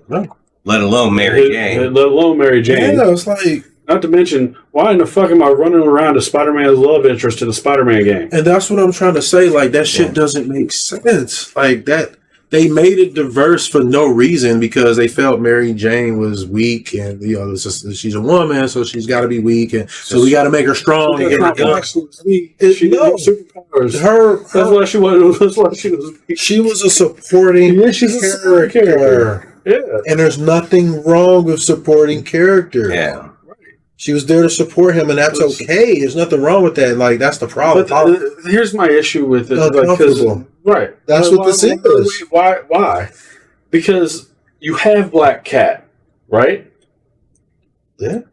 Like, why does Mary Jane got to be like Black Cat? Right. That's what Mary Jane is Mary Jane. There's tons of there you go. Yeah. There's tons of women. There's Female tons of superheroes. female superheroes. That's what I'm saying. Right. Fucking Gwen Stacy becomes Spider-Man. Make There you that go. game. Yeah. You know, make that game. Don't make, if you're gonna make a Spider-Man game, have Spider-Man in it. Right. You know, make it about Spider-Man. Like, don't force diversity. Because I liked Alan Wake. Hey, that was one of these games too. Good game. Yeah, I know. Alan Wake. I heard you don't play Alan Wake that much at all. That's what I'm saying. Yeah, they switch you some other characters. A black girl. Yeah. They wrote on this. Yeah.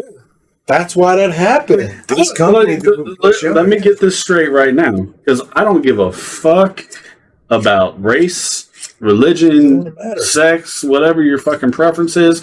You could hump a cactus. I don't fucking care.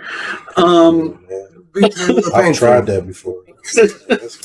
Do what you do. If you could get a hold of the fruit, it probably wouldn't be so bad. I'm sorry. If the name of the game is Alan Wake, I expect, unless it's like The Legend of Zelda, to play as Alan Wake. Yeah. Like, because you play Zelda, you know you're playing as Link. Unless you're new. Yeah. But the game's called Legend of Zelda. Right. Well, at the beginning, you are Link, you're the hero who's rescuing Princess. I think we're missing a core, like something that Munkee just pointed out that I think a lot of people miss. I think we need to address it because The Legend of Zelda started out like that. Right. Alan Wake did not. Exactly. Say if it did, like say if it was just his idea, and he's the writer, and this is like Comic Zone, his ideas playing out, right? Then it would make sense, right?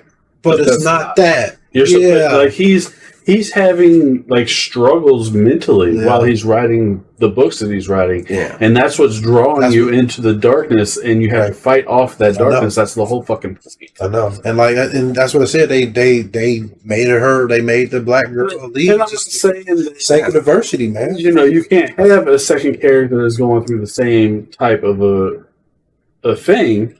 Fuck that, But man. No, fuck you that. can't just take a game This is why that is based on a main character I'm gonna and give you just a good throw example. that character in as if they're doing his story. Like, I know. I'm gonna give you a good example. Tomb Raider, Angel of Darkness. You played as a dude in that. At some point, nobody liked it. Really? Yeah. I didn't know they did a Tomb Raider like that. There you go. I always thought of Like, he was in it some, but like you played as this dude too. didn't even know that. Yeah, and nobody liked that. Like I come to Tomb Raider to play as Lara Croft. I want to see Lara to Croft. Perfect Dark to play as Joan of Dark. Yeah. You see what I'm saying? Like that's what I'm saying. Same thing with Halo and Master Chief. I was just gonna say, Don't get me wrong, Arbiter ended up growing on me into, but like I came to be Master Chief. Like for instance, they made Control Remedy. Right. And that was fine. All new character. You want to make, if you want diversity, like, don't force it on existing stuff. Just make new shit. Right.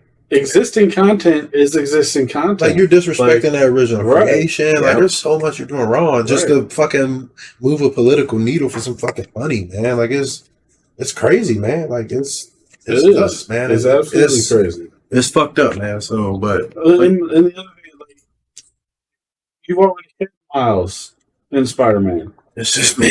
I heard you don't even play Venom that much. It's like I haven't even gotten that far in the game. That's the thing. So That's sad. That's sad. You said another slice. Like that. That's sad though, because like I would expect, like, if they're gonna have you run around as, how long do you run around as Mary Jane then? I have no idea. I haven't made it You that haven't made far. it that far either. I know that you were her in the first game for a minute. Like, you controlled her while Stealth section. yeah, People hated him. So yeah, they gave her a gun. yeah.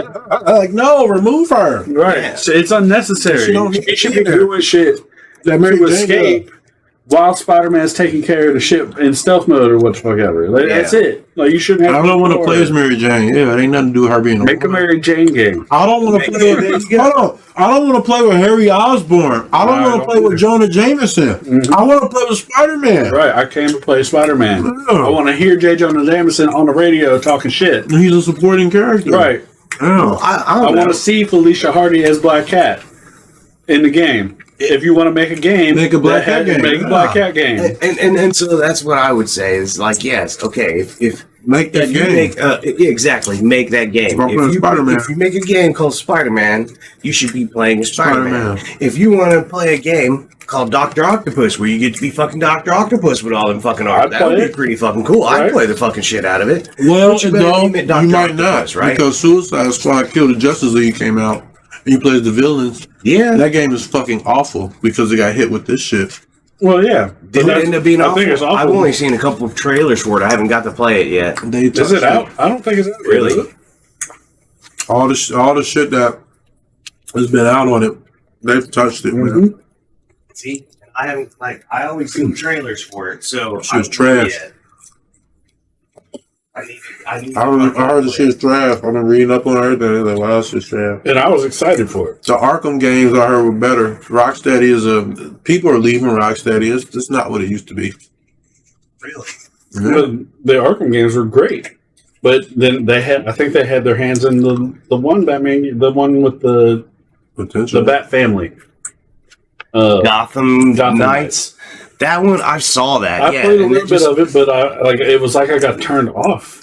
Yeah.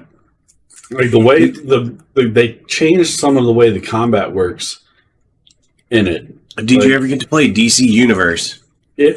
Yeah. What'd you think of that? I liked it. I did too. The only thing I was mad about was that it immediately turned into gas because I wanted to have Static Shock's power to be able to have that disc and fly around. Yep. And they introduced him, Yeah. but you had to buy him. Mhm. You couldn't earn him no way, no shape or how. You had to buy him. And that's when I stopped playing. Yep. And that turned me off too. That's so Because sad. there's certain powers that you grow up as a fan of, like, and like I've always been a They big make a buck. fan of like the Flash I love the Flash. Anything to make a buck, man. That's what this is. I like Green Arrow is more Green of a Batman. Lantern, the Green Flash, Lantern, the Static Flash. Shock. Right. There was like a handful of them that you had to pay for. Look at the games they involved in, man. God of No, War. that's the thing. Once you had those people's powers, you could still create your own superhero with those powers, but you had to pay for that fucking character to have those powers. Like, I was done.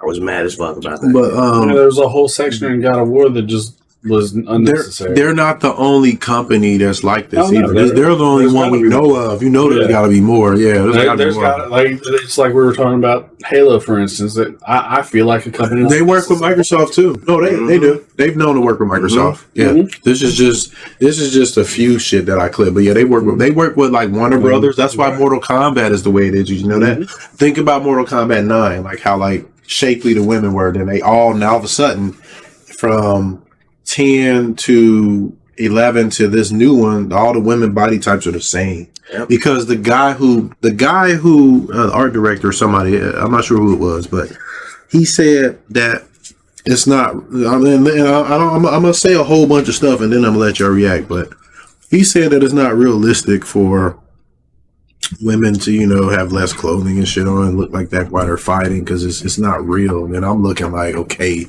this is a game where people getting their heads cut off and they get back up. This motherfucker talking about realism. You know what I mean?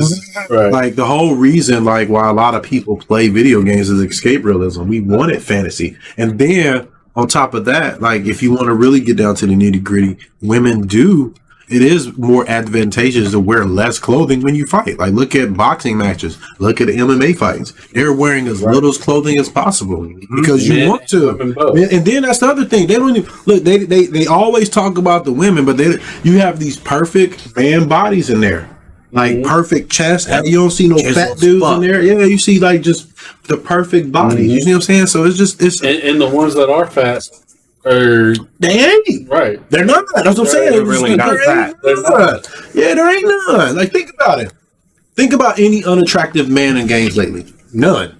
There ain't none. But it was a while ago. What was that? The big fat like we had a fat dude that was in a fighting game. I can't remember what the hell his name was. I mean, Rufus. Yeah. Rufus was awesome. Rufus got it. He got it in though. But he was awesome for his big boy. He would move. Well, I mean, they put hold on. They put and then here's the difference though. Like let's look at this for a second. This is what I was getting ready to. I want to point out. Like all this shit is like Western ideology. You don't see this shit in Japan. You don't. Like people was freaking out. Stellar Blade, that game. Did I show you that this morning? Yeah. There's an action game come out where the girl looks fucking sexy, like bouncing and shit. There's an action game and like Digital Foundry. This is why I don't fuck with them no more. Like one of the dudes, I think he's like gay or something like that, but he felt uncomfortable about her design. Said it was real like 2000s, and like he was hating on it because she was sexy. And I'm like, man, get that politics shit out of here, man. It's a game. This is a game, man. Like we don't give. It's allowed to look however the creator wanted to look. Right. That's what he wants. It's his art. It's art. It's his art. Right. Yeah. Art ain't made you feel comfortable all the time. Right. You know what I mean? So you go to Greece and look at the statues with the dicks. Yeah. That's what it is. Yeah. That's what it is. Yeah, like don't look at it if you don't like it. You know what I mean? Like not everything. Like it ain't gonna hurt you. It ain't hurting you. So that's what I'm saying, man. Like. They need to get that shit out of here. Like that shit. Is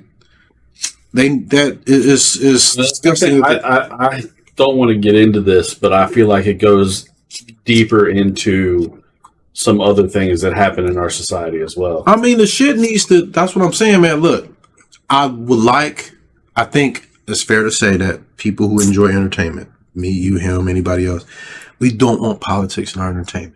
No, that's what that's the whole point. And like the problem is, politics will turn on the news. I don't mind any of it. That's what I'm saying. Like, gay people have representation, but that's not what this is. This is not what this is. This is a censorship. You're telling people that you have to do this now. Yes. What different is that from Russia? Right. What different is this? I'm a quote Rage Against the Machine here. Fuck you, I won't do what you tell me. Yeah, I mean, that's basically what it is. You come in like you have to do it this way. And then like I get offended by it because it's like you're using my ethnicity to promote your company. Right. It's like that is so slimy. Like, it is. It's slimy to me. Shit. It's grimy. Like you're using my ethnicity to fucking promote your company. Yeah. And I want to make sure this is known. Like, and that's the thing. if you can't tell from our voices, we are different racially. All three of us. Yeah, we couldn't be more fucking Right. different ethnicity wise.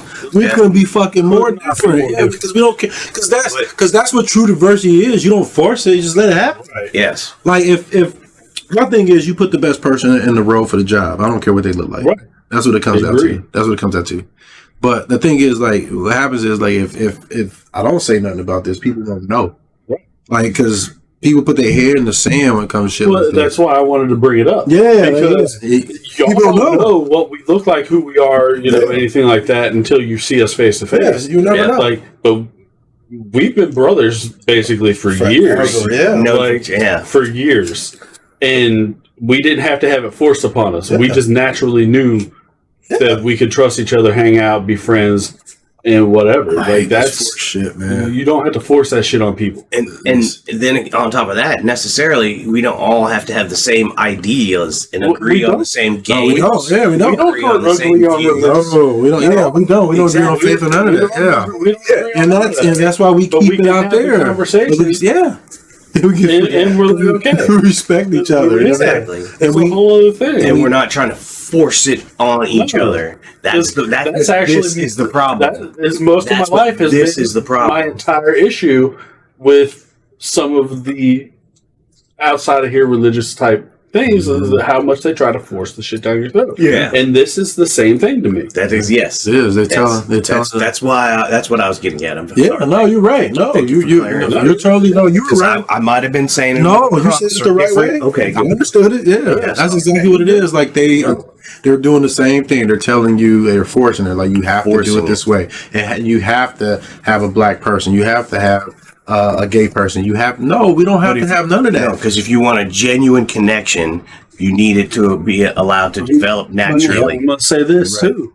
I have never, not one time in my fucking life, turned a video game on and said, "I wonder if that motherfucker's gay." I know. I don't care. I've never given a shit. Yeah. No.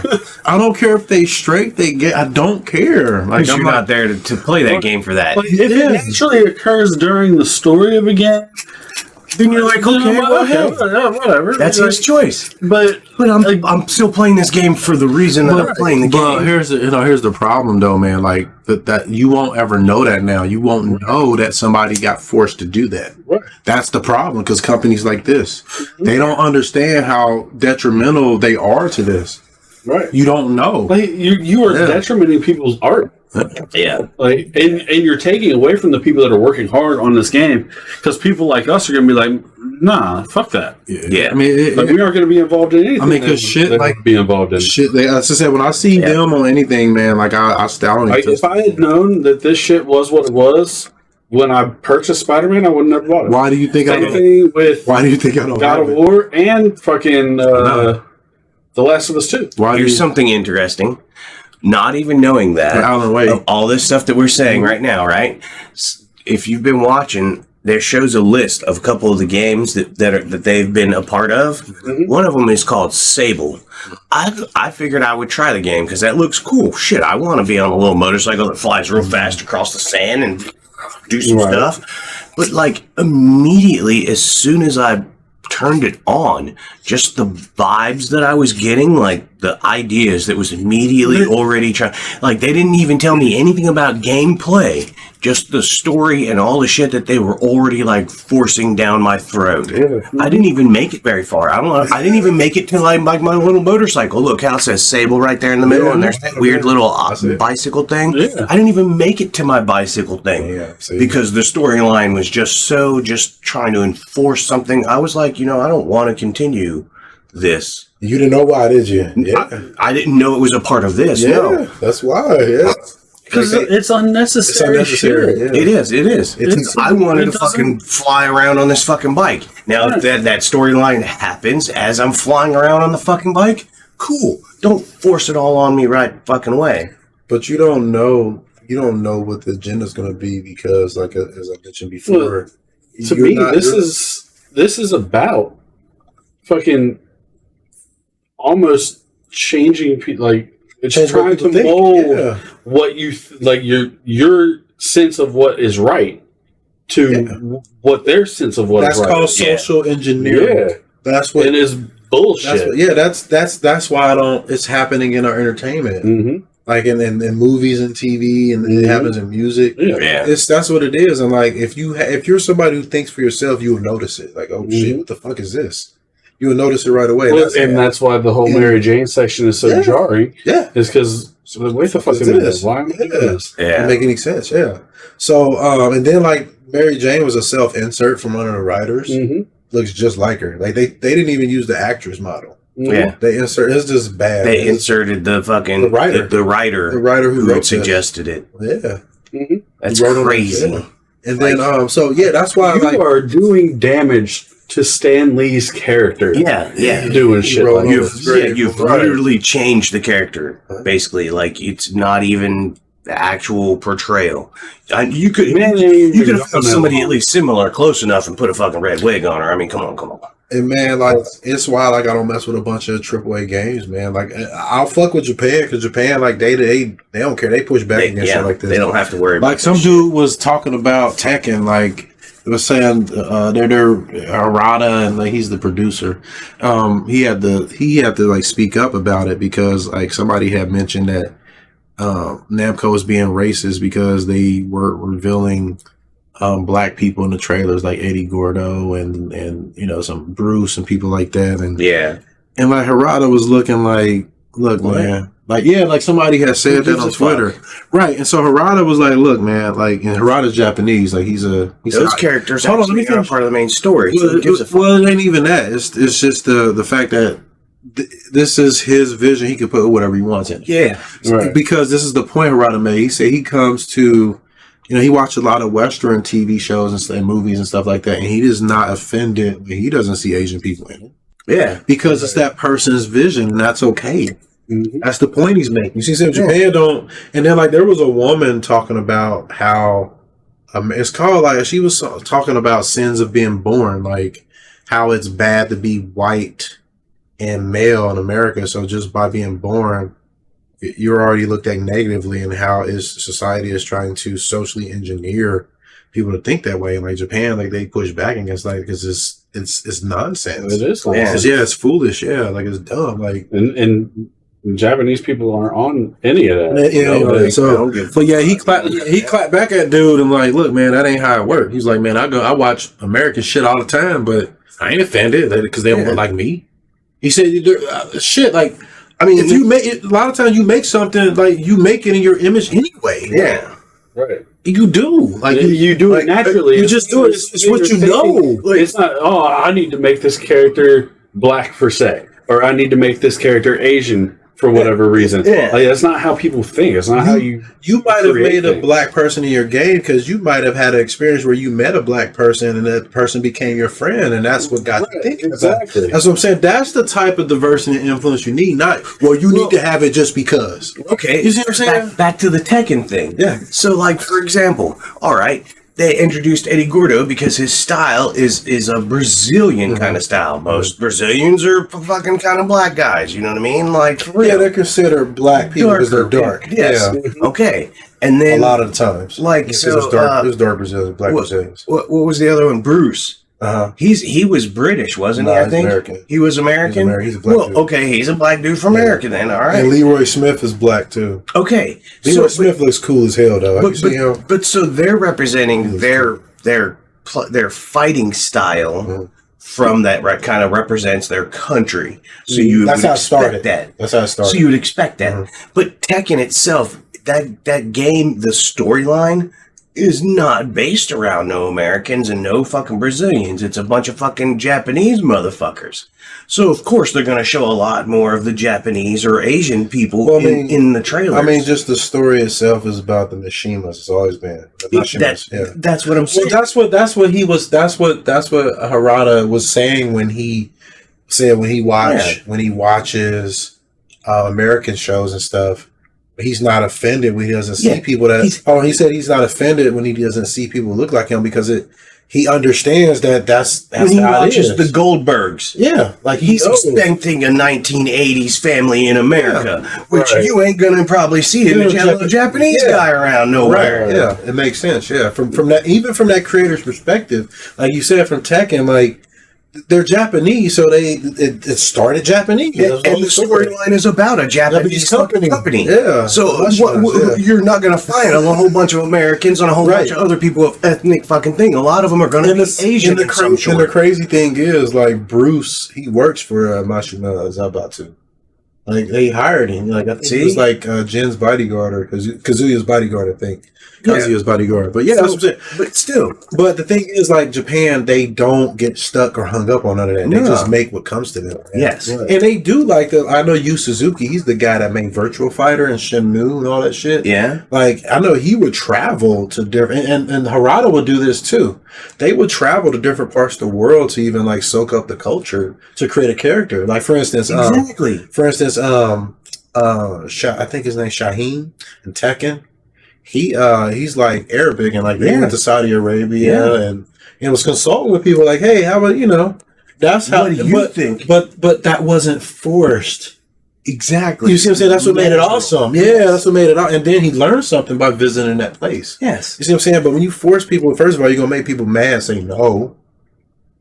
And then you're just taking away freedom. Because then on top of that, the idea of Tekken was a fighting thing. Throw people in anyone can enjoy. Throw people volcanoes. But the idea was to have a tournament where anyone can join from any place. So that's why these people show up with all these different ethnic backgrounds. It was more to it. It's more to it. It was like some shit went down. Somebody was trying to take control of the company. Motherfuckers get cloned and it's all There's types more of crazy shit to it. was happening, man. But yeah, like, I'm just kind of covering the general. Like usually that's like Virtual Fighter. Everybody, the King of it doesn't matter. The point is, like, because what's cool about it, the stories are goofy because they're Japanese, and Japanese like to go off the rails with their shit. Mm-hmm. But with that being said, it's like that because they express themselves. They're allowed to. They're free to do that, and that's the whole point I'm trying to make. Yeah, and that's how it's supposed to be in America. Like we're supposed to. We're a main country. Like we're supposed to be this free country that you're allowed to do whatever the fuck you want within the law, but you're not allowed to do shit. It's infected our games. It's definitely turning into something else. It's infected our games. I want everybody to feel good about themselves and be safe and happy and what the fuck ever. But I mean, you don't have to fucking. And first of all, this type of shit is going into games that are made primarily for children. Like that's so. Yeah. Like that's what I'm saying. Like people don't realize, man. Like when I saw this, I was like, this shit's bad, man. Like this shit's bad. Like this isn't our game. Because your kids are gonna play these games. And they're gonna, and like most adults won't know about this. Like I teach my daughter about this. Like this, you don't want to think like this. You want to think for yourself, And because that's how like I learned that actually from Shadon, like being around his ass. Like he taught me to think for myself. Stubborn ass. He not stubborn. He's not stubborn, but he thought for himself. Didn't right? Yeah, he did. You'll learn to think for yourself. Yeah. Honestly, I think I kind of got that. It rubs off on you. Yeah, it rubs off on you. I feel like I pretty much always kind of thought for myself on. But you hang around that motherfucker, you really, he definitely because he was so strong willed about it. It's like, man, I ain't.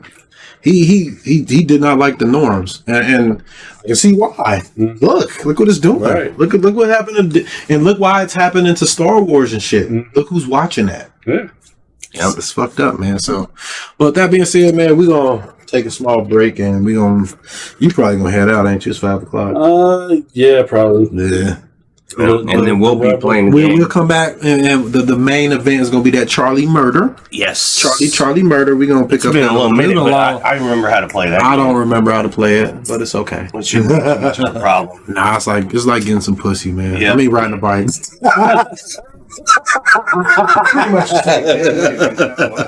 Fast or hard, right?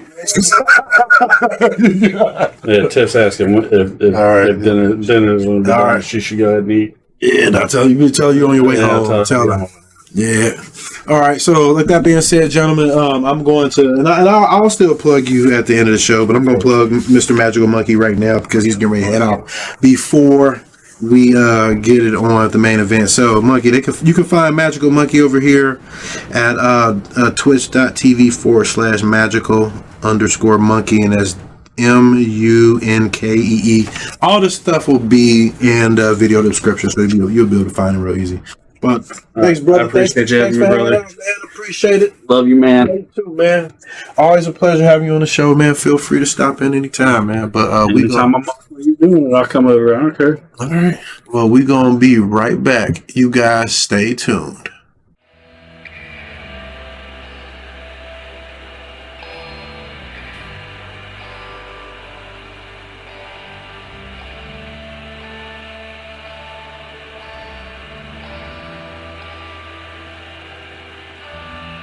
Yeah, I got both of Joseph here. So we are back, ladies and gentlemen. And this is the song you hold your lighter up to. So I got to find a lighter. Do you want to borrow mine? I got one.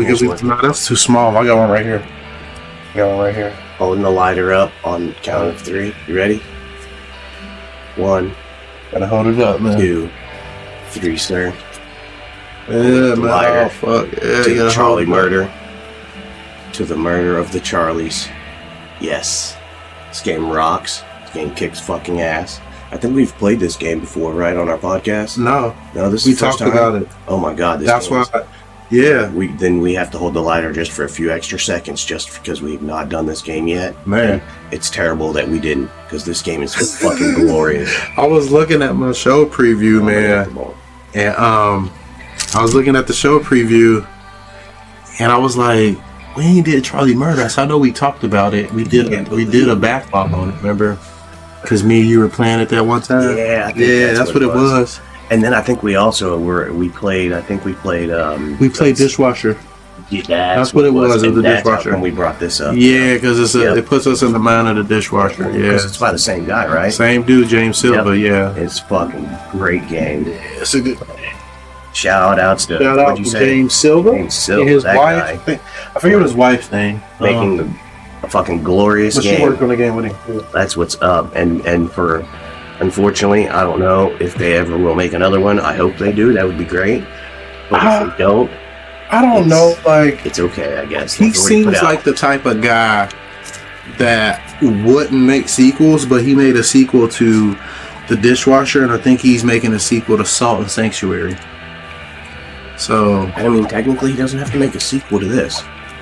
Just something near to this part again, like The Dishwasher, for instance. This game, like, but this one's more like traditional because, like, you change planes and shit. Yeah.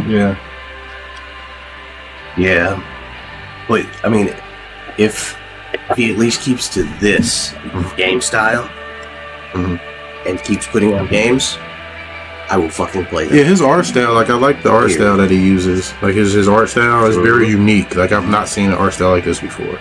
So I like that. And then also what I like about it is, like, it's a very robust game. Like here's some of the stuff I like about it.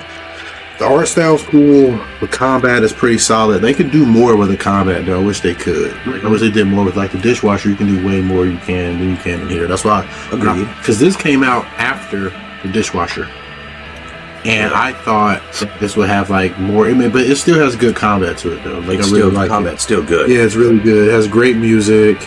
You can craft. You craft beer. Craft beer all the time, and then turn around and sell it. And then we can buy better items. Gear. It has online. It has all kinds of co-op, couch co-op, online co-op. Yep. It has a versus mode. Did you know that? Yeah, we did. I think we did try it for a hot second. It has unlockable characters. It's super lengthy, and the game's like level design is pretty well done. It kind of puts me in the mind of like a sort of like a cross between like River City Ransom, because you go to different places and stuff like that. But you have a world map too, so that's kind of cool. It's a good game. I definitely give it a good replay value because, like I mentioned, it has extra characters. That's actually how you get a lot of the extra characters. Yeah. Remember, is playthroughs. You have to play through it. And then also finding secret spots and fighting special bosses. Right. Yeah, I remember and that. shit like that. Yeah. So that's a really cool feature. I really like that. But like some of the things I don't like there's no training mode for it. Yeah. And then some of the special attacks are done super poorly. Like they're not effective. They're really not. Some of them, some are real great and some are really bad. But so overall combat's good though, because you get items that subsidize that do different effects, like the freeze gauntlets and stuff like that. Yeah, and the ones that make you punch fast. Yep. Give you extra hits and shit. So I'm saying it's got some poison gloves. Yeah, it's got a lot of stuff to it. And then like it's only on PC and Xbox 360. It's not even backwards compatible. I know. So it's like hard to play it, man. It's almost gone. Let's much. Let's jump into it. Play level or so, Let's go back. Let's play a level. Good game. Just played one. Ah, shit. Please be. Oops, my bad. It's good. Come on. This game, like this, Mr. Silva did a good job programming the controllers. It's like it's all to the good, ain't it? Look, that's who you was playing with, right, Lester? That's my homie, yeah. See, I play with fucking Wolverine claws and shit, even though they got like a poison on them. Yeah. This guy, he's basically the same guy as him, but his moves are different. Like he's Russian, part. Dude. Look at his hat. Yeah, that's just probably what the hat that I wear. Remember, because you can change their outfit. Look, my boy's wearing a pumpkin. You purposely put that on him. But that's a different character. They have different powers, though. Yeah, they have different powers. Yeah, that's what I'm saying. They ice based. Yeah. That's why I'm like he's Russian. Look at the hat. Second one they're ice based, and then didn't I open up another character? Didn't I? No, you did. Yeah, that's true. So I'm playing with Rex. I like Kelly, but Rex got the SPDs, man. Yeah, so actually, I only played as Mage, didn't I? Yeah, you played with Tommy for a little bit. Did I? Yeah, see, look, go to Tommy. Look, you played with him for a little bit. That's what I thought. Yeah, he's the bassist, remember? Yeah. But that's why it was his claw. That's exactly because I like the claw. Mm-hmm. Yeah, but I'm still going back to. I like the song. Listen, go. Yeah. It's a good song. This is one of them that we have to play too, isn't it? Maybe, but we ain't gonna play it that long though. Yeah, we're not gonna make it to one of the songs. Yeah, that's a really cool part. That is really one of the cool parts about. I forgot you got to use the analog, because the D-pad goes to all your. The D-pad goes to your Twitter and shit like that. How do you get rid of it? Remember how you got to scan QR codes too? That's cool. Oh yeah, I think that's pretty awesome. Hold on, let me make sure the sound's right. Because I want to make sure the sound balance is right. Put on 50, just for the just so they can hear us talking. Yeah, so then it doesn't overpower our voices. Yeah, so they can hear what we're talking about. But yeah, like the D-pad controls like your phone, your smartphone, and shit like that. And analog. Yeah, and then analog is how you move. Right stick doesn't do anything. I don't think does it. No. L is the block. R is your abilities. Yeah. And bumpers. And B is the grab. I think B is the grab, man. Yeah, I think B is grab.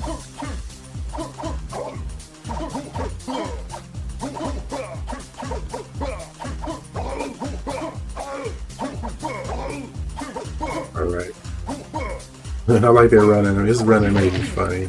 Oh, that's right. You can hit I forgot. Yeah, we do have friendly fire. It's not that bad in this game, though, at all. Like, you don't... Like, we don't have a problem on accidentally hitting each other on some games like that Double Dragon we were playing. That one, if we start beating on each other, it'll really do damage. It hurts, yeah. And then, like, they really space enemies out. Hold on, let's go to the map. Yeah, I was gonna say, let's go to like a regular ass stage. We must have been like far. No, we were just like in that little hell place. Remember? Oh, the very beginning. Yeah, they didn't show the like intro. You gotta watch out for the cars, remember? I forget how to do it. Okay, that's how I do the one I showed next time.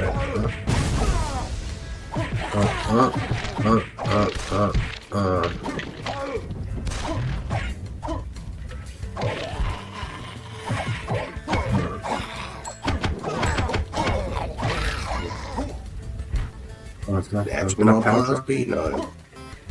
On the power driving.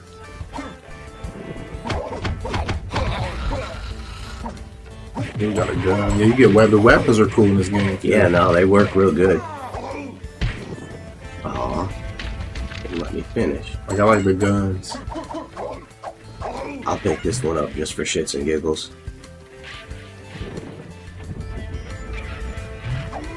Oh yeah, here, let me shoot that because remember it's got guns in it. That's the best part about shooting the cop cars. Usually they got guns in it. Oh, that one didn't.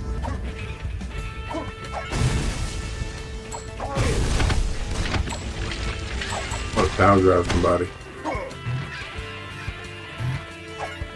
There's a gun. There was a gun on this head. Oh, there was one? Yeah, see. Oh, you got the Uzi, yeah. Here, I got a grenade, watch out. We should be clean out. Yeah, we're good. Hold on, give it a second. Yeah, we're still early too, and these characters are weak compared to how strong we are. We should probably let's warp out to let's see, where is it at? Let's warp out to like a stage. Go, like I'll tell you, go at least where the green is. Right here. Yeah, go one more over, right there. Alright, let's see. This isn't like super late, but these creatures have at least some fucking hit points.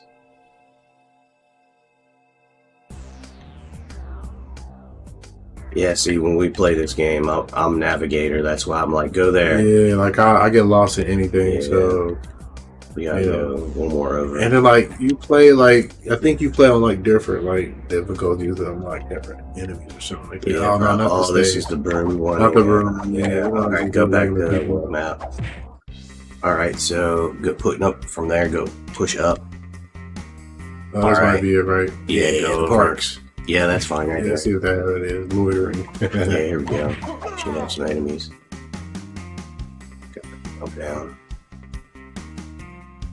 Oh, this is the raft one. Oh, it's the raft one. Yeah, no, let's go here. Yeah, there's a lot of variety, man. I'm telling Yeah, you, yeah, man. yeah. This game has hella fucking different shit to do. The sun. Just go where the skull is. Let's just fucking go right there. right here where the skull is. Oh yeah, passed it. All right. Because the skull was a boss, remember? That's it. All right, so I know there's enemies here, but you can also fall. So be That's careful. okay.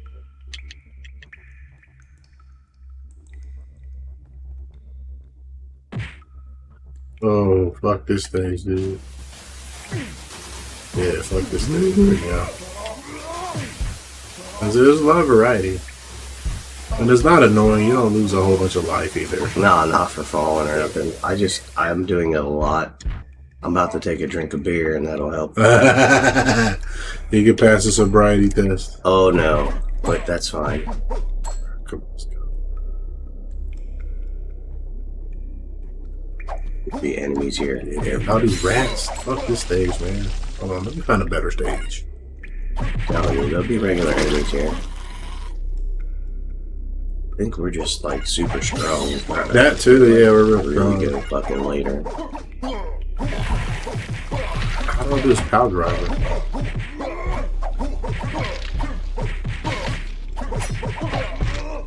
Okay. Yeah, 'cause Oh, okay, that's what he can do. Okay.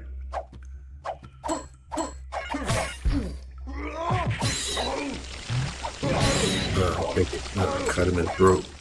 Hey, what's up? Wet paper bag. That's how I am, man. I get lost, Monk.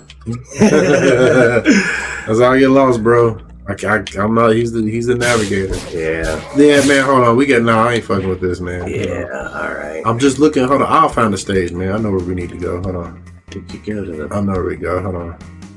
one more? The beach. This is where it is. Okay, well we gotta go past this because this is where all the stores Oh, should. that food look good though. It did. All right. It looked like something to be out here. We should have shit beat up out here. Oh, that's where PvP You want, yeah, is. go down. Yeah, should be some shit to beat up in here.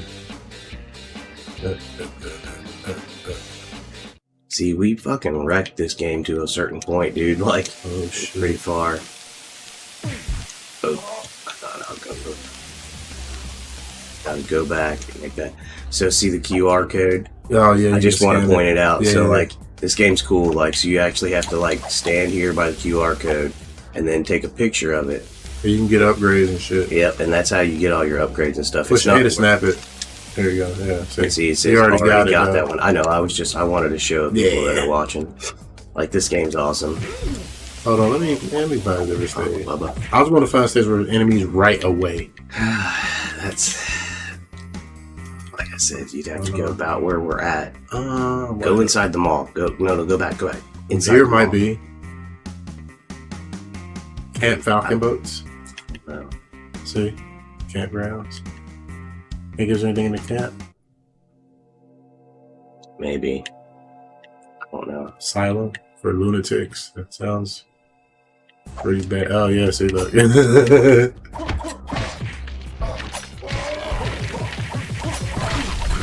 Oh shit. Look at Ada's heart. That's crazy. I forgot he can do that. Oh yeah, I forgot I can do that So Steel move too. Yeah. Let's see. Oh shit. Yeah, he died. Hold on. How do I do this power driver, man? I need to figure out how to do this power driver. Hold on. Alright. How do I do it? Hold on. He has a power driver. Just remember. There it is. I found it. Alright, let me sell. Oh, let me steal the next guy's soul. Just for shits and goodness.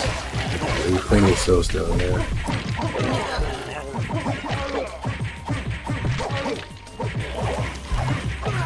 Maybe. I swear I can only hit these motherfuckers like twice. Here we go. Ooh. Give me your soul. Watch this.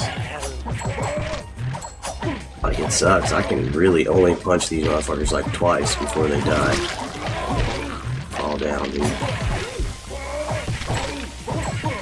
That dude didn't even launch. Yeah, he's one of those like mini bosses. I like that. Sometimes I'll do a power driver. A special happens. I got something that lets me do that. See, like you can get. Yeah, that hat goes down though. You don't want it worse than what you got. Yeah, you can pick up all kinds of. There you go. Nice little boss. There we go. It's perfect stage right here. This mob. Let's go, boy. Well, now, son. Got one of these on it. Send me one of them too. Don't you want some, baby? Come here. Oh, he climbed on me. Okay. Hit him with the booms. Bitch. Killed the shit out of him. I love that. I love how Killed the shit out of fucking him. kill people. That's always the best part. But yeah, like the game is fun, man. It's got a lot of. Dude's head in. It's got a lot of. Left his brains. It's got executions in it. Like I can rip a dude's heart out, eat it for health. Pick his brain. You can steal souls for health. Yeah, I still He don't. eats the heart, dude. He just rips it out and eats it. Like,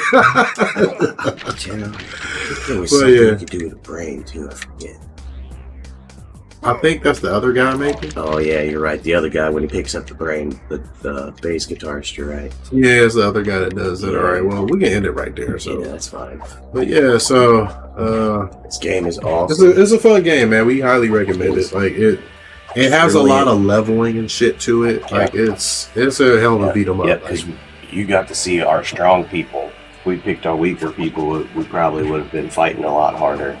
Yeah, like we've been planning for a while. Like there's other difficulties and shit that we Trying to need open up all the characters and whatnot. Yeah, so that being said, man, definitely check Charlie Murder out. It's a lot of fun.